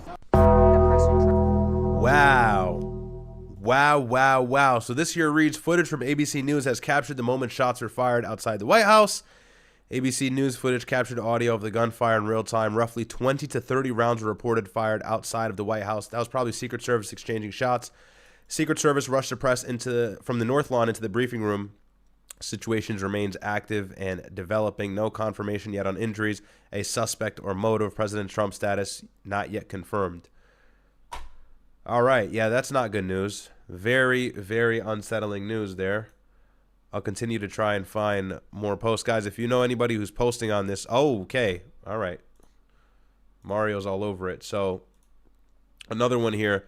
Breaking Secret Service sniper teams are now reportedly visible on the White House roof. This is standard, though. Yeah.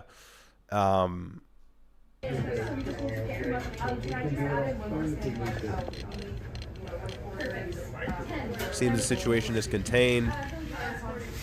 Law enforcement office walking down the driveway. So whoever the shooter was probably neutralized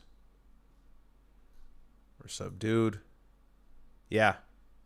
Yeah, this is real, chat. Interesting. Let's see if he posts something else. Excuse me. And he broke out a Twitter space. You know what? Let's listen. Repeatedly, in very derogatory terms, offended the NATO allies.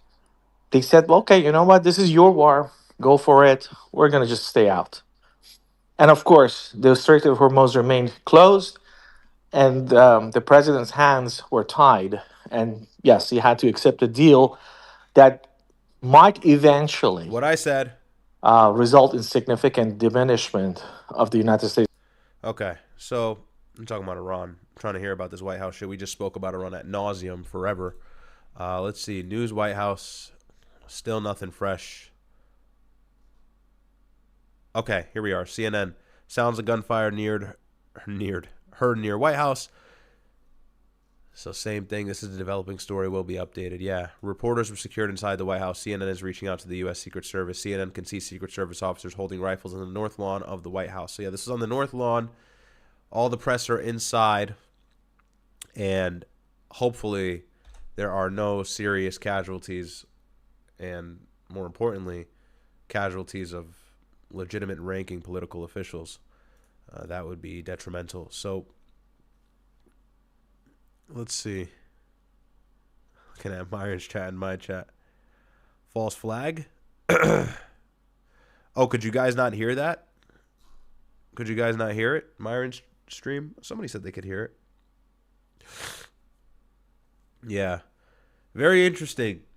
Very interesting at this time we'd have some shots being fired. I get it. I know everybody's saying false flag this, false flag that with the White House correspondent shooting and now this. This stuff is getting unusual, I must admit.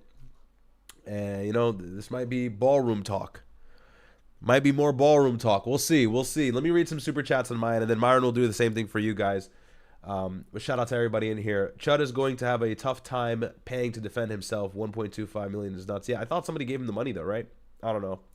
NHK says, yo, Ryad, shout out to you. Hang on, let me pull this up in the live chat so I can actually read these. One moment, guys.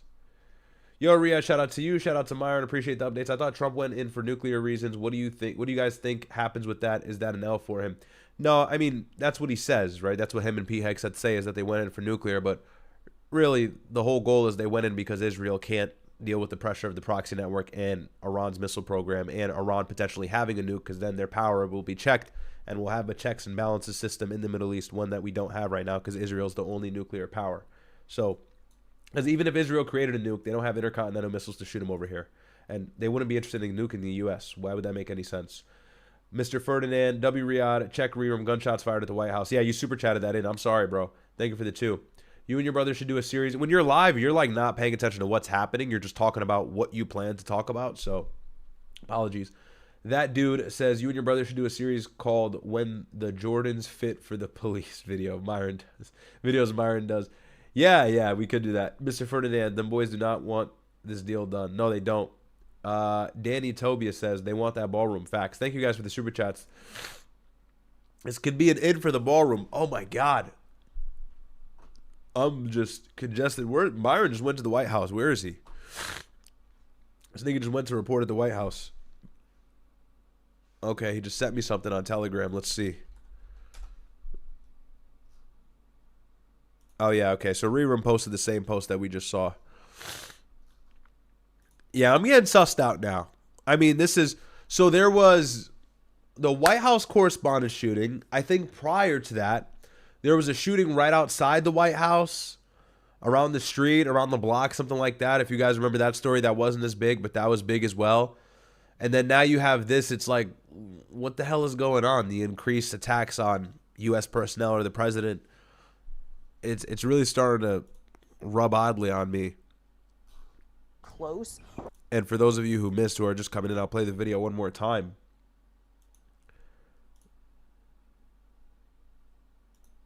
And you guys are saying the volume is low, so hopefully I don't blast your ears out. But that President Trump has said a deal is close, only for the two sides to remain far apart. No.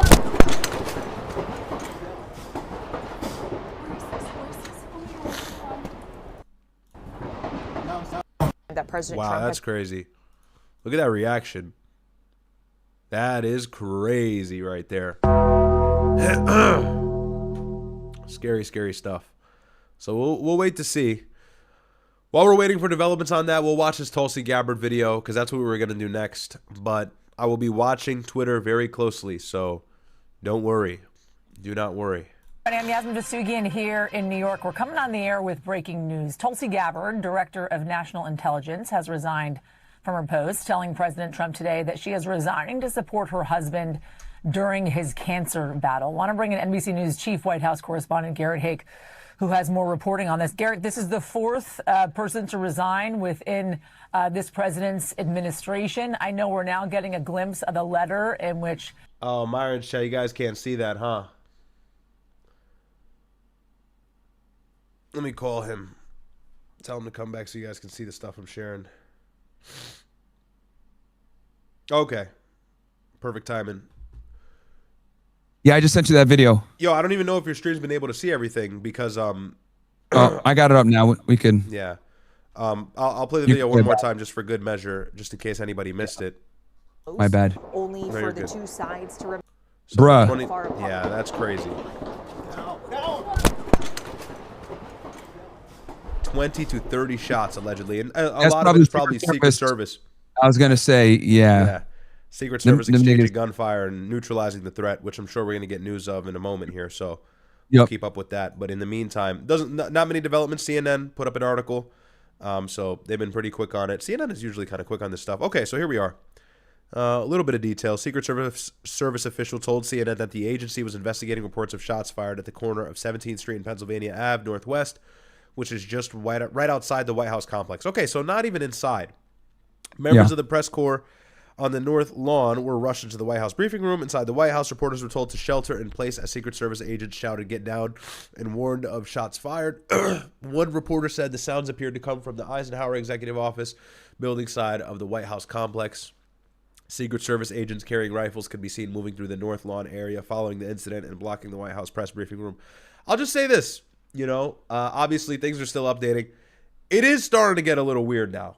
Okay, I will admit, because there was some shooting just a block away from the White House not too long ago. Then the White House correspondent shooting. Now this. It's like, what the hell is going on? It is starting to get a little bit sus and sinister. So we'll especially since the Ivanka, thread and everything else. Exactly. You got all the moving pieces, the ballroom. Trump and real really quick, I just want to Go ahead.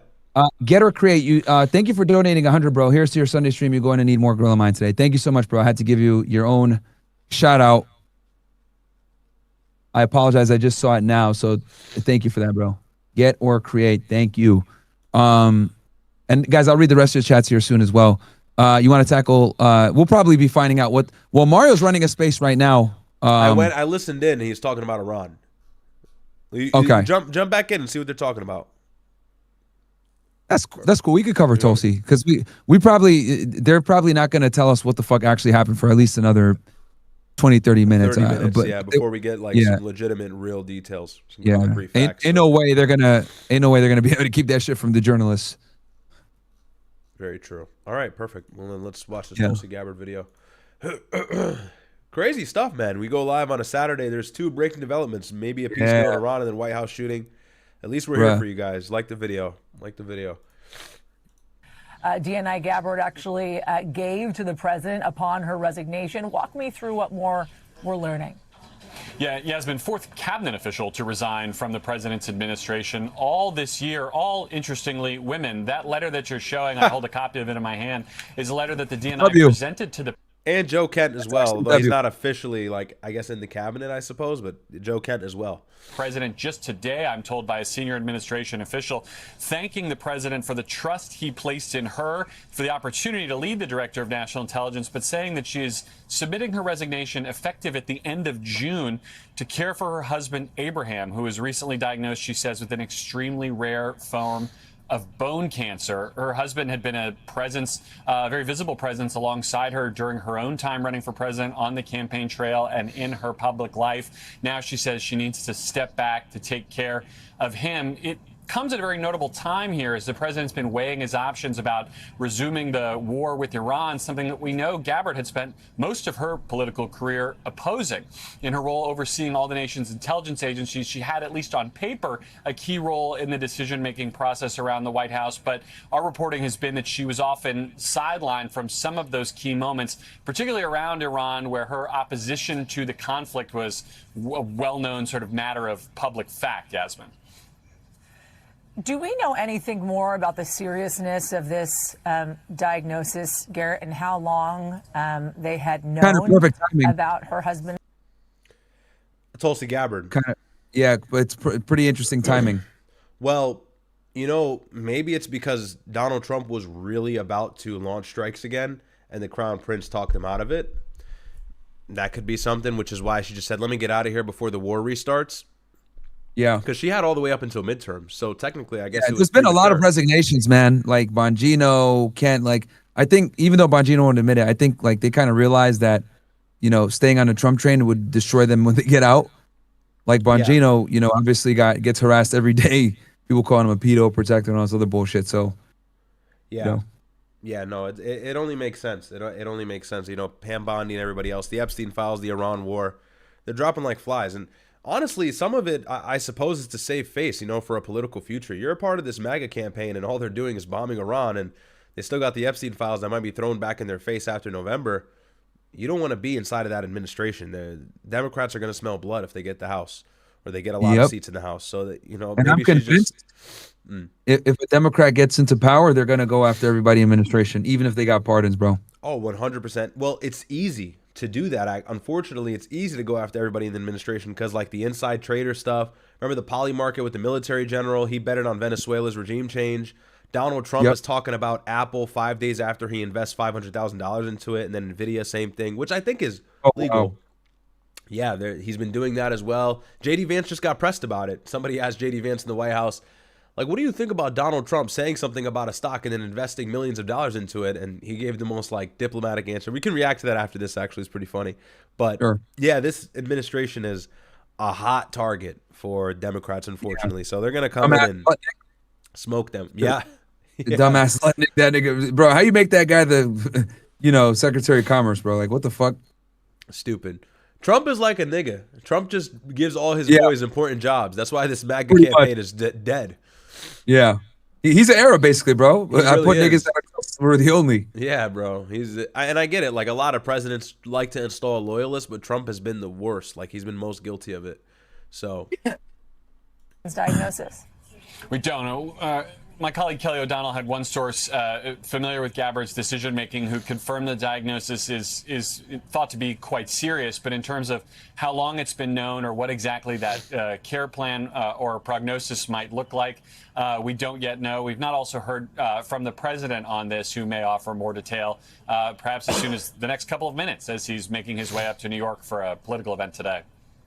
Garrett, you mentioned it's an interesting time, and I think that's an important note to make because we have talked repeatedly, you and I as well on the air, about how Tulsi Gabbard could have been the next one to leave the administration amidst a string of cabinet officials that I just mentioned who, in fact, had left the administration. Do we have any reporting to indicate that that at all had played into her decision to resign at this time with the diagnosis of her husband with bone cancer?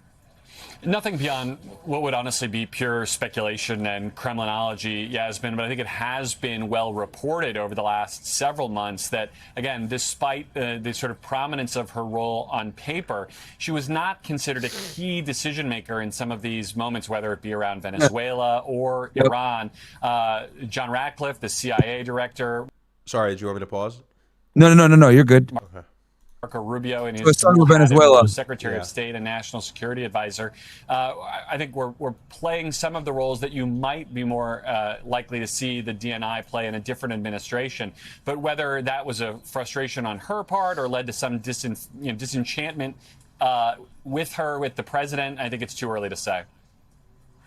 Garrett Hake-Forrest, thank you for your quick reporting on this, Garrett. We appreciate you. Want to bring in now moderator of Meet the Press, Kristen Welker, who's standing by. Before we talk about big picture here, Kristen, and what is next amidst a country that is at war with Iran and the ongoing conflict in the Strait of Hormuz, walk me through Gabbard's position in the administration, what she uniquely brought to the table. Well, as the director of national intelligence, she would brief President Trump on all matters related to national security. She was certainly a unique figure, though. Yasmin, she was one of two Democrats in the Trump administration. She had been quite How did she even get a job, Ryad? She's like You know, she's been a lifelong Democrat. Like, how did like? I don't know the lore. I don't even know the lore, but that's Like, what I'm saying. number? In 2019, on the debate Like on stage, paper. she was a bleeding heart Democrat. So it is interesting to see that.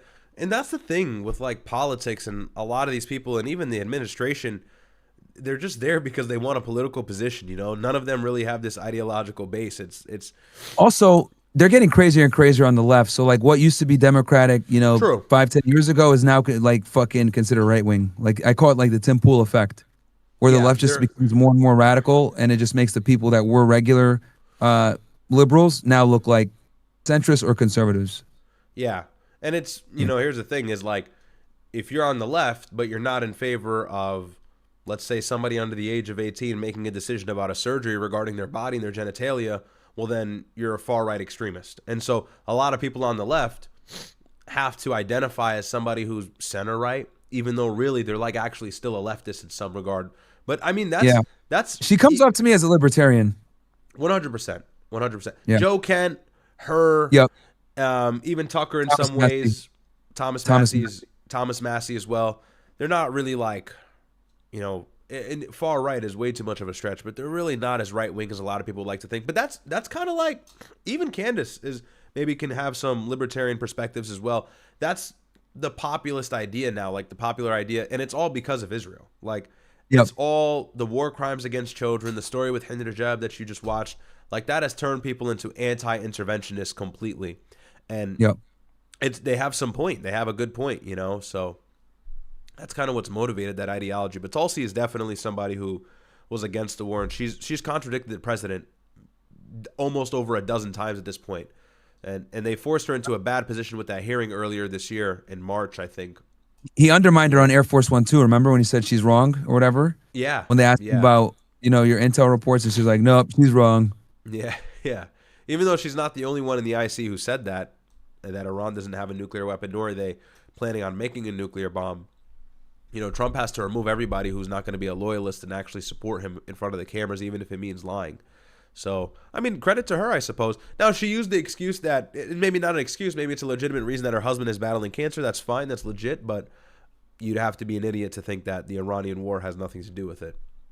To the election of President Trump, that she opposed foreign wars. In fact, when she started campaigning with President Trump, one of her arguments was a vote for Kamala Harris would be a vote for more war. A vote for Donald Trump would be a vote against getting engaged in Brutal. That blew up back in her face, no pun intended. foreign conflicts. And we know, as Garrett alluded to, Tulsi Gabbard has publicly broken with the administration in the past, including testifying that the U.S. and Israel were not aligned when it came to their objectives in Iran, also testifying that Iran was not aggressively trying to reconstitute its nuclear program in the wake of those original round of strikes several months ago. So that started to put her at odds, I think, with some within the administration. But again, taking a step Another back, blunder this she had, is- Ryad, was remember when she testified and said Iran is not pursuing a nuclear weapon? Last year in March. Remember that? March of 2025, if I'm not mistaken. She sat in front of Congress and she said, yeah, Iran is not planning to enrich past 60%, and currently as a country we are not worried about their nuclear program. She said that, and I know Donald Trump was not happy about DNI. that. She's if anyone has more, you know, credibility to say that, it's her. She probably knows more shit than even Donald Trump, bro. 100%, 100%. And I tweeted this, bro. I said, you know, Fox News released this like breaking story. Of course, leave it to Fox News to say something that everybody already knows except the dumb boomers. But they reported this like breaking news that allegedly Iran was never planning on enriching past 60, something like that. And I'll as I'm playing this video, I'll pull up the tweet and show you. Let me keep playing. The fourth cabinet secretary, all women, to now depart the administration. Yasmin.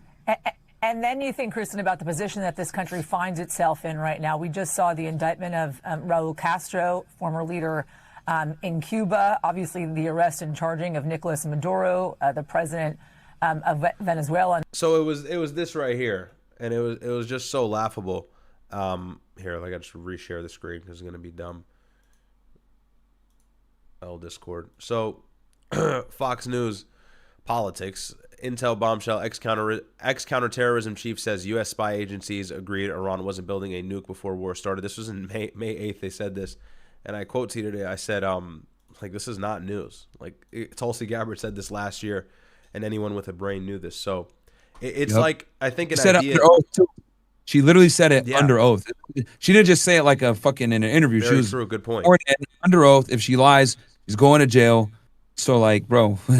Yeah, very good point. And so it seems like Donald Trump is in a very aggressive campaign to shove anybody under the rug who contradicts him onto this war. Because if it comes out as a public knowing fact that we started this war, and it will, right? It's going to be a weapons of mass destruction thing all over again. It's just going to take time for the whole U.S. base to really understand it the way they need to. But once it's a well-known fact and opinion, and even the Fox News anchor starts saying Iran was never actually going to make a nuke, well, then it's over for Trump. So he has to make sure that that news and that bombshell is delayed until at least midterms or even after that when he leaves office. Because if information that comes out is similar to the narrative that Donald Trump knew Iran wasn't making a nuke and he used that false reason to start war, he's going to get hammered. You know, he's going to deal with already a bunch of other things that are existing on his plate. You're going to add that on top of it. He can't afford that. So for him, he's got to shove this under the rug, put it on pause, halt it until midterms or even after so he can survive impeachment. An ongoing war with Iran, the conflict in the Strait of Hormuz. We could go on and on as to all the kind of international conflicts that are currently kind of brewing overseas amidst the resignation of Tulsi Gabbard. So what is next? Who is next to fill potentially this role in an incredibly crucial time?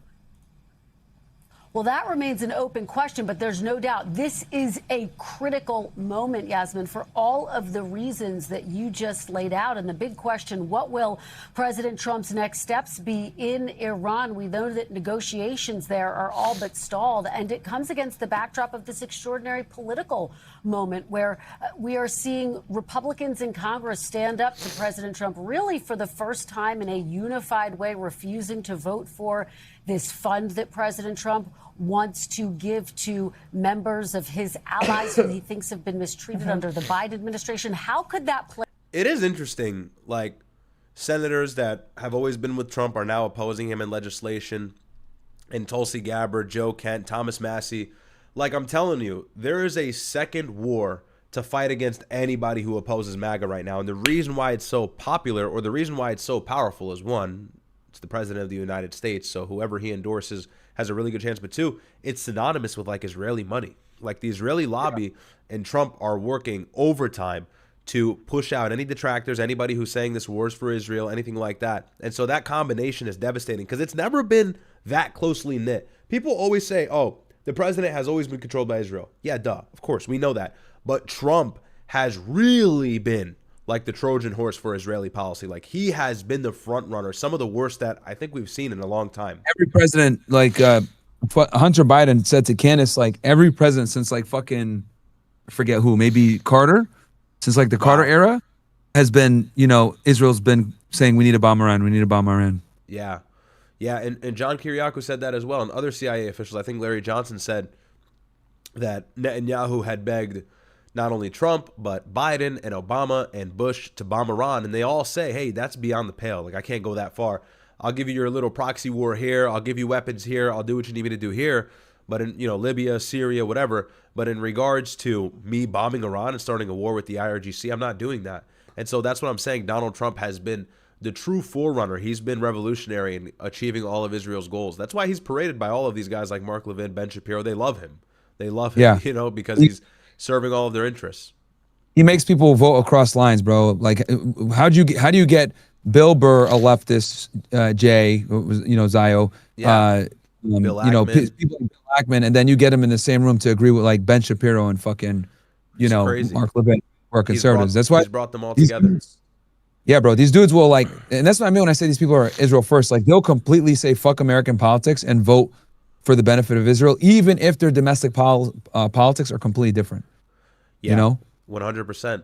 And another thing I mentioned on stream the other day as well, really quickly before we start the video or continue the video, Donald Trump is obsessed with the idea of revenge. He's obsessed with the idea of getting even. He wants to make sure he wins every single encounter. And so for him, that's an easy thing for the Israeli lobby to exploit out of him. It's like, yo, Thomas Massie has never voted for your big, beautiful bill. He's never voted for anything that you've presented to Congress, and he's always opposed you. He's always fought you. Why don't you work with us to unseat him? Because we have a vested interest as well. This guy always never supports our forward policy. And so for Trump, it's like perfect. You know, it works in tandem. And for the Israeli lobby, really, it works in tandem. So they just exploit his anger and his desire for revenge for their own greater good. I think that they've done that masterfully. Thomas Massie is a really good example. So even the war, Qasem Soleimani, like, why would you do that? You know, the greenlighting the IRGC, pulling out of the Iranian nuclear deal. It's like Israel's got him on puppet strings, and maybe they're telling him, you know, Netanyahu's in the Oval Office, you know, Mr. President, you killed Abu Bakr al-Baghdadi, the worst president, the worst terrorist we've ever seen. How hard would it be to kill Qasem Soleimani? Mr. President, you're an expert. Maduro, 2 days, 1 day. Why not Hassan Nasrallah? You know, Mr. President, Golden Pager, Mr. President, Iran, IRGC. So it's like, you know, I think they fondle him, and I think they tickle him the right way, pause, and get him to do what they need him to do. They exploit his anger, and they also stroke his ego because he's narcissistic. And they get him to do these things. Yeah, that's an element. That's an angle no one ever talks about. It's like Trump is an easy person to convince if you glaze him. Like if you glaze Trump, he'll help you. You know? Yeah, he literally loves it, bro. It's like like most normal people are like, hey man, stop the glaze. It makes me uncomfortable. But like Trump is totally, he loves it. Exactly. So I think it's because he gets so much hate that he really enjoys when people do praise him because he gets so much hate. Yeah, that's true. That's because bro's been through a lot, man. Imagine getting indicted. Imagine getting indicted 4 times and half the country hates you, bro. Yeah, 100%. Yeah, I mean, bro's he's been the most attacked president, but he's justifying the attack. That's why I'm so upset. It's like, you know, there was a time where you could defend Trump and feel like a hero for it. Now it's like, bro, you know, bro's making it real hard these days. Yes. Making it real hard. As all the MAGA guys look like idiots. Everybody switched sides, bro. Tucker's gone. Megyn Kelly's gone. You know, Megyn Kelly 6 months ago was saying Islam is a religion of terror, and now she's apologizing for it. Like, bro. Oh, people are getting red pilled. Trump is facing a big problem. This is a problem for Trump. When Megyn Kelly is saying, within a 6-month time span, in the beginning she's saying Islamic terrorism, involvement in the Middle East, and now she's saying, oh wait, Muslims aren't that bad. Obviously, she sees the Tucker Carlson trend, so she's just hopping on. She knows what it is, but that also is opposing MAGA in a way. You know, that's anti-MAGA rhetoric. When Nick Shirley exposed all the Muslims in Minneapolis, Trump was all over that shit.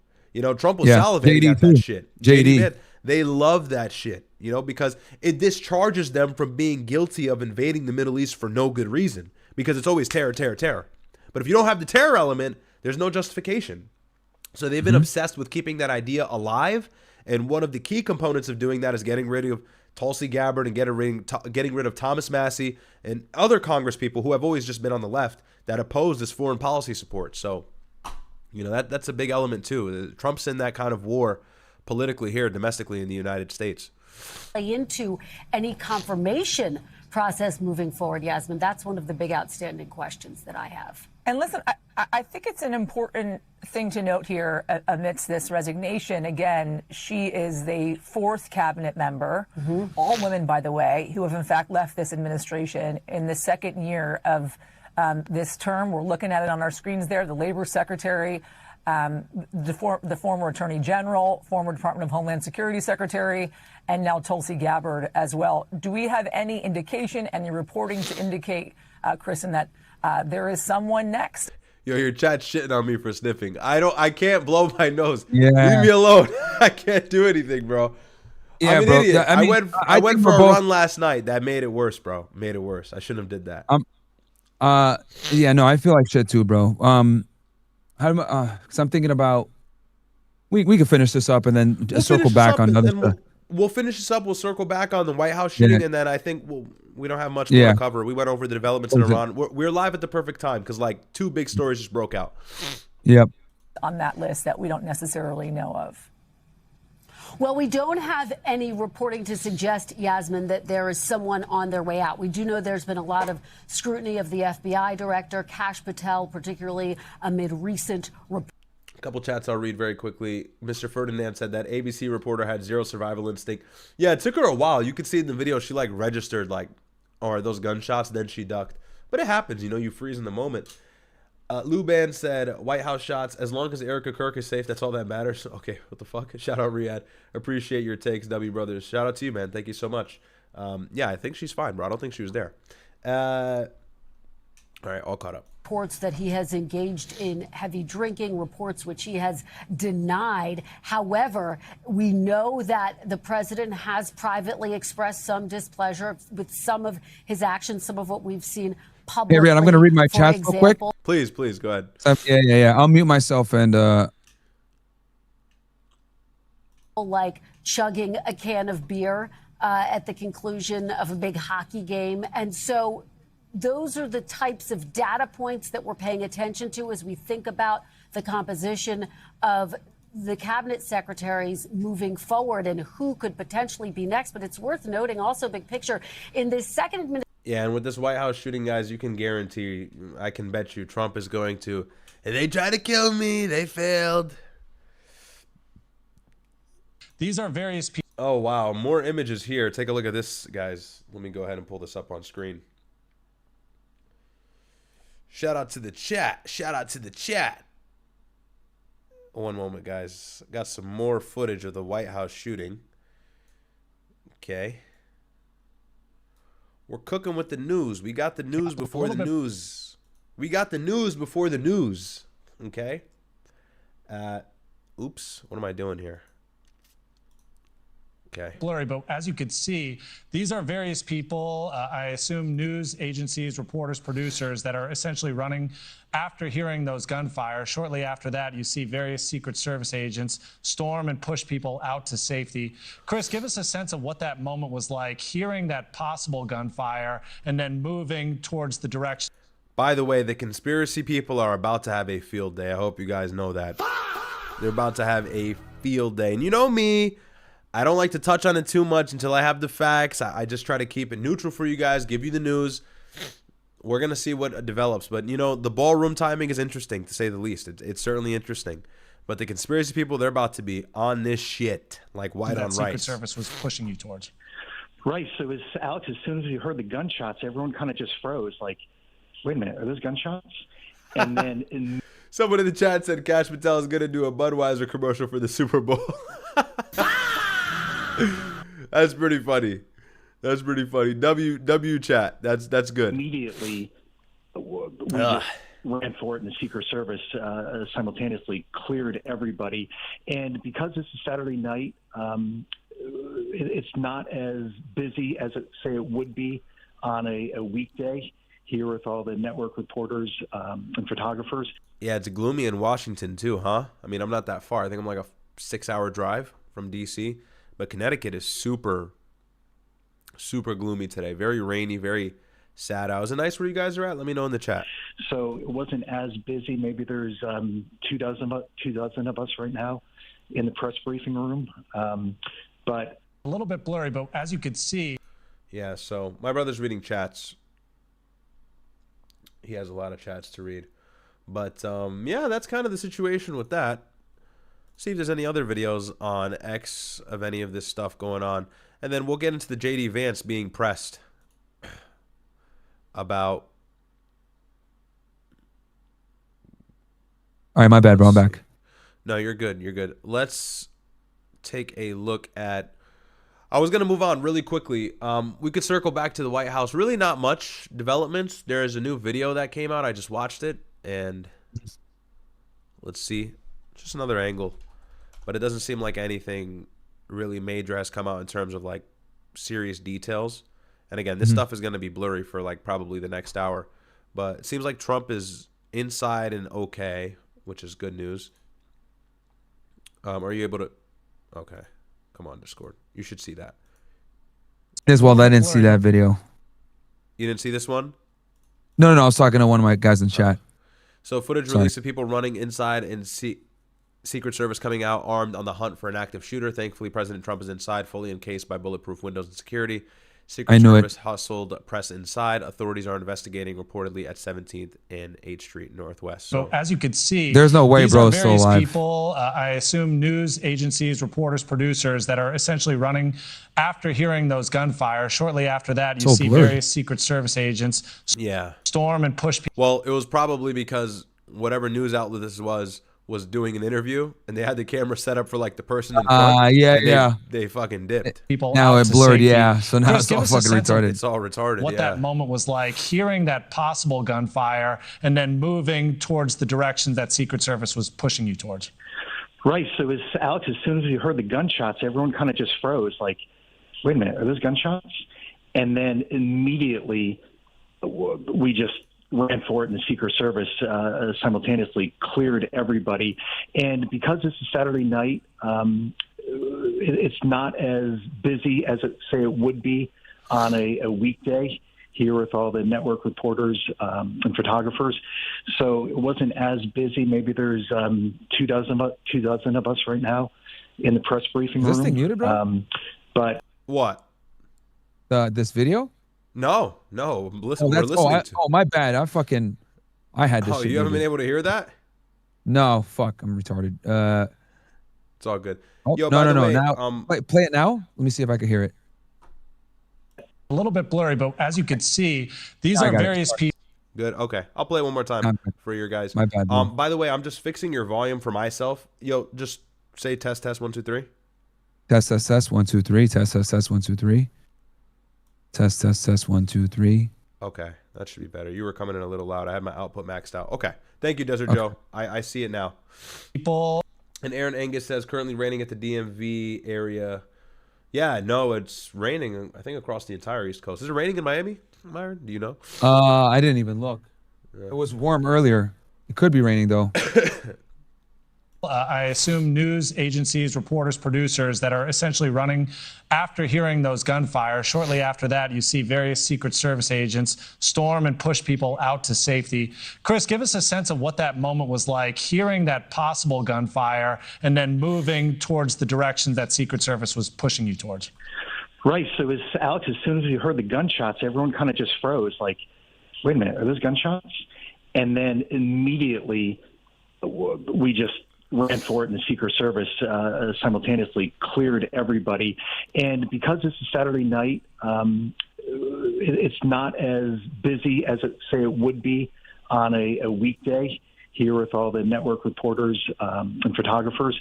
So it wasn't as busy. Maybe there's 24. Normally, like a couple times a year, there's some idiot that hops the fence trying to get a picture, but this one is way different. Yeah, and it's like the third one in the last 2 months. You know, I mean, the third real attack near the president in the last 2 months. You had one somewhere around the block of the White House or a couple blocks away from the White House. I remember that. And then you have this, and you have the White House correspondent shooting. So it's like been a large uptick of these attacks near the White House recently. 24 of us right now in the press briefing room. But this is true. There is always a kook that like tries to hop the fence and either gets at least tackled or shot. A couple of years. Yeah. That's Bro wrote a true. letter to the president 10 years ago, never got a response. Yeah. You know what I mean? Yeah, he wrote a letter to 100%. fucking Clinton, still thinks he's president, runs in there. Stupid. But A little bit blurry, but as you can see. Okay, so that's that. Last thing I wanted to do before, I don't think anything else will come out for the next hour or so, but it's probably going to be a You similar could join story us, to. and I'll listen to yours. You want to jump in, Sully? I will jump in Sully's, and then also You can jump in there. I'll just listen. I wanted to just react to this JD Vance video really quick. Let's do it. Let's do it. I almost forgot about it. Here, let's see if you're able to see this. Okay. All good? Yep. All right. And this video, too, this is what I was talking about, but take a look at this. This is pretty interesting as well. President Trump name drop a company. You might not be wrong to think he's got skin in the game. Not after watching the clips that I found. Go out and buy a Dell computer. They make a great product. They're not looking for any publicity. 9 days before those remarks, Trump bought at least $1 million worth of Dell stock. And It's just like, nigga, who says go out and buy a Dell computer? Bro's not making it. Bro's making it mad obvious. Who says go buy a Dell computer, bro? Bro, what is it, 2002, nigga? Like, what? What's Bro, going on here? what? Like, what are you talking about? And then their stock shot uses up. Dells? Yeah. I don't know if this is illegal, though. I don't know the lore. I hear this is like a loophole. He can do this. I don't know. I wouldn't be surprised. Yeah. Bro, all these government niggas fucking insider trade, bro. They come in making $170K a year. They come in with like a fucking negative net worth, and then they leave with like 10 million. Exactly. You know? Here's the thing. It's just going to be brought to the light for the greater good of destroying Trump. Like, and that's going to be the MO if they lose midterms. Everybody who comes in, who flips a seat, is going to start using these talking points, even if they never used them prior. So, but I think with former presidents and administrations, they always had somebody trading for them. They were never making the trades themselves, but maybe that's the case here. Who knows? But the video is pretty interesting. Dell shares are up over 99%. Trump's latest financial disclosure shows that this was not an uncommon occurrence. Over the first 3 months of 2026, Trump traded thousands of individual stocks to the tune of hundreds of millions of dollars. And in some instances, he publicly promoted those companies in the days and weeks after those. And I know some of you may be... He's got to have like a guy that controls this shit. There's no way he does that shit. 100%. And I know some people may think like, Ryad, why are you showing this guy? He's obviously a leftist. I think he is. I don't know. You got to realize it's important to pay attention to their talking points because they might actually get control. So you better fucking pay attention to what they're saying. Better pay attention. Because they're projecting. They're kind of saying it out loud what they're going to do. Exactly. I don't live in an echo chamber, and I don't think you guys want to live in one either. So we got to hear what they're saying and what their plans are. Gotta watch left. There's truth to this. After that poly market shit, I was like, all right, sun's going out of Washington. Because the whole betting culture has become so much more popular, bro. It's no longer just go to the casino and spin a machine. Now it's like you can open your phone and bet on it raining tomorrow. Gambling used to be a thing that like you didn't openly like, promote or like encourage. You kind of just like, it'd be something to do when you go to Vegas and shit. But like now people base their entire fucking identity around gambling since it's so fucking ubiquitous and cheap to get into nowadays. So it's like it's crazy, way dude. Too accessible, bro. You can do it on the phone, sports, FanDuel. It's everywhere. Stake. It's literally everywhere. And I heard Vegas is like losing a fuck ton of money because of that shit. 100%. 100%. I've noticed over the years it gets less and less crowded. It's become completely digital. It's too accessible. It's too easy now. You can make thousands of dollars making the right bet from your phone. Why are you going to? Yeah, you're coming to UCLA too, right? Yeah, I'm sliding with you this week. Yeah, guys, my brother's going to be with me at UCLA, by the way, on the 28th. We'll probably fly out around the 27th, and then I'll meet you in LA. Or did you want to come to Miami and we go together? I meet you in LA. Okay, whatever's easier for you. Makes it easier, yeah. We'll meet in LA. We'll try to land at the same time, but we'll figure out the logistics. Yeah, that'll be lit though. That'll be lit. That's a really nice quad as well. I took a look at it. So you have that, and then you said it on stream already, Irvine, right? Hopefully for June 2nd. It's not 100% confirmed, but and then I think I'm gonna go do an interview with Jesse Lee Peterson. I'll introduce you to him too. Jesse Lee Peterson, yeah, I'm familiar with him. Yeah. Okay, nice. Where is he? He's in LA. Oh, okay, interesting. Yeah, he's in LA. I think I'm gonna like LA, man. People hate on it. You don't like it, right? Hell nah, bro. You ever been there? No, I never been. Okay, all right. Okay, you just wait, my friend. Really? Okay, we'll see. Maybe I hate it. Maybe I'll hate it. We'll see. I'm gonna get an In-N-Out burger while you eat some salad or some shit, healthy ass nigga. Yeah. Well, hey, if you go to Cali, you do got to get one of those. I did it the first time too. Mandatory, yeah. Got to see what the hype is about. You go to Texas, you get a Whataburger. You know what I mean? Yeah. Exactly.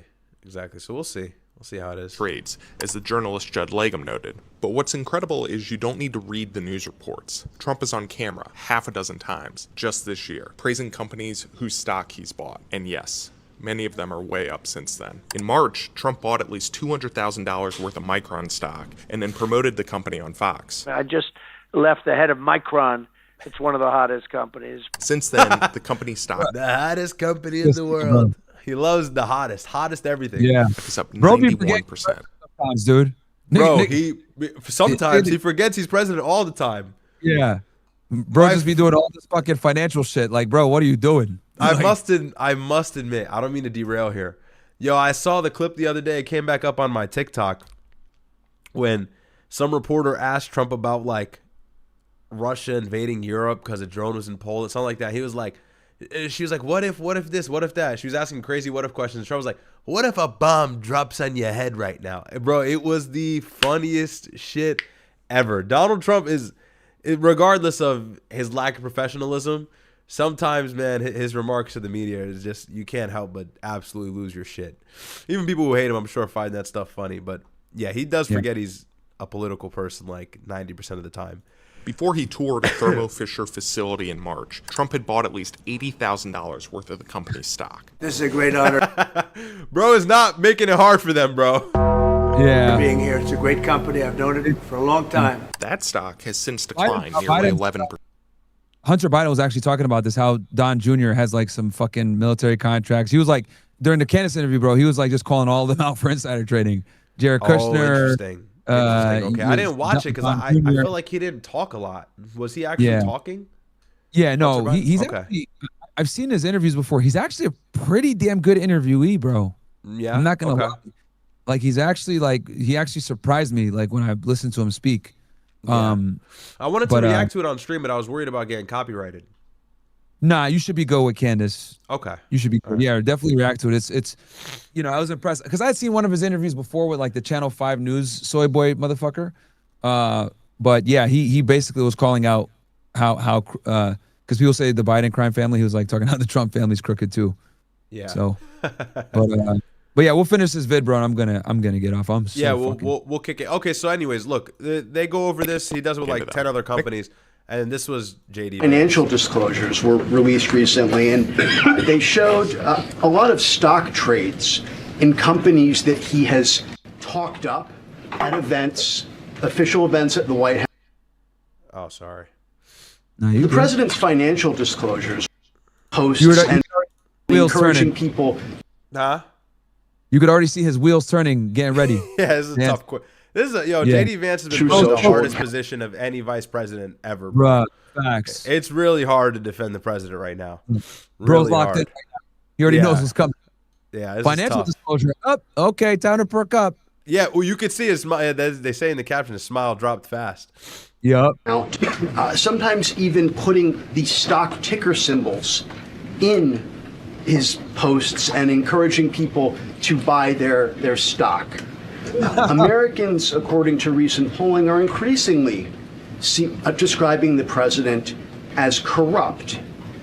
And trading stocks... This is a hell of a question. Thank you, sir. Trading individual stocks is something that you said that public officials should not be able to do when you ran for Senate all those years ago. Got him. Oh, got that nigga. Got him real bad. Oh shit! It's a bad day to be JD Vance. It really is. Yeah, bro. It really is. Yep. He wanted the war in Iran. Now the war in Iran is highly unpopular. I'm telling people, bro. Marco might sneak up and steal this whole election, bro. People are not listening to me, bro. I'm telling. He's becoming unpopular real time. So we'll see. Well, it could be wrong, but we'll see. Bro did his homework, bro. Yeah, the president, who arguably has access to more non-public information than your average senator, is not only buying and selling individual stocks either through his trust. Okay. What's the question? The question is, the question, sir, is how can you and your administration argue to Americans that you're cleaning up corruption, you're preventing fraud, you're fighting the sorts of things that harm people and people's financial situations, when the president seems to be talking up stocks that he owns, selling them, and enriching himself? Okay, so here, let me answer your question here. That was a doozy. Before I answer your question, I want to just observe there are different ways to ask a question. Okay, you can just ask a question, try to get your answer, or you could do like a speech where you say, Mr. Vice President, you're a terrible human being, and so is the president, so is the entire cabinet. And then I'm like, what's your question? And then your question is, how dare you? Yeah, so they cut the answer off. I don't know we could try and find it, but it's fine. But I'm telling you, man, it's running cover. It's getting difficult. It's getting really difficult for him to defend the president. It's gonna hurt his approval ratings if he tries to run. So we'll see what happens. But yeah, that's pretty much. That's what I'm trying to tell Sneeko. I'm like, yo, Marco Rubio's got more skin in the game. He's ran for president. I think he answers these kind of questions better. I don't think Marco Rubio was ever like this never Trumper. He did go against Trump, but people can understand he's going against him. So, different set of circumstances there that might favor differently in 2028.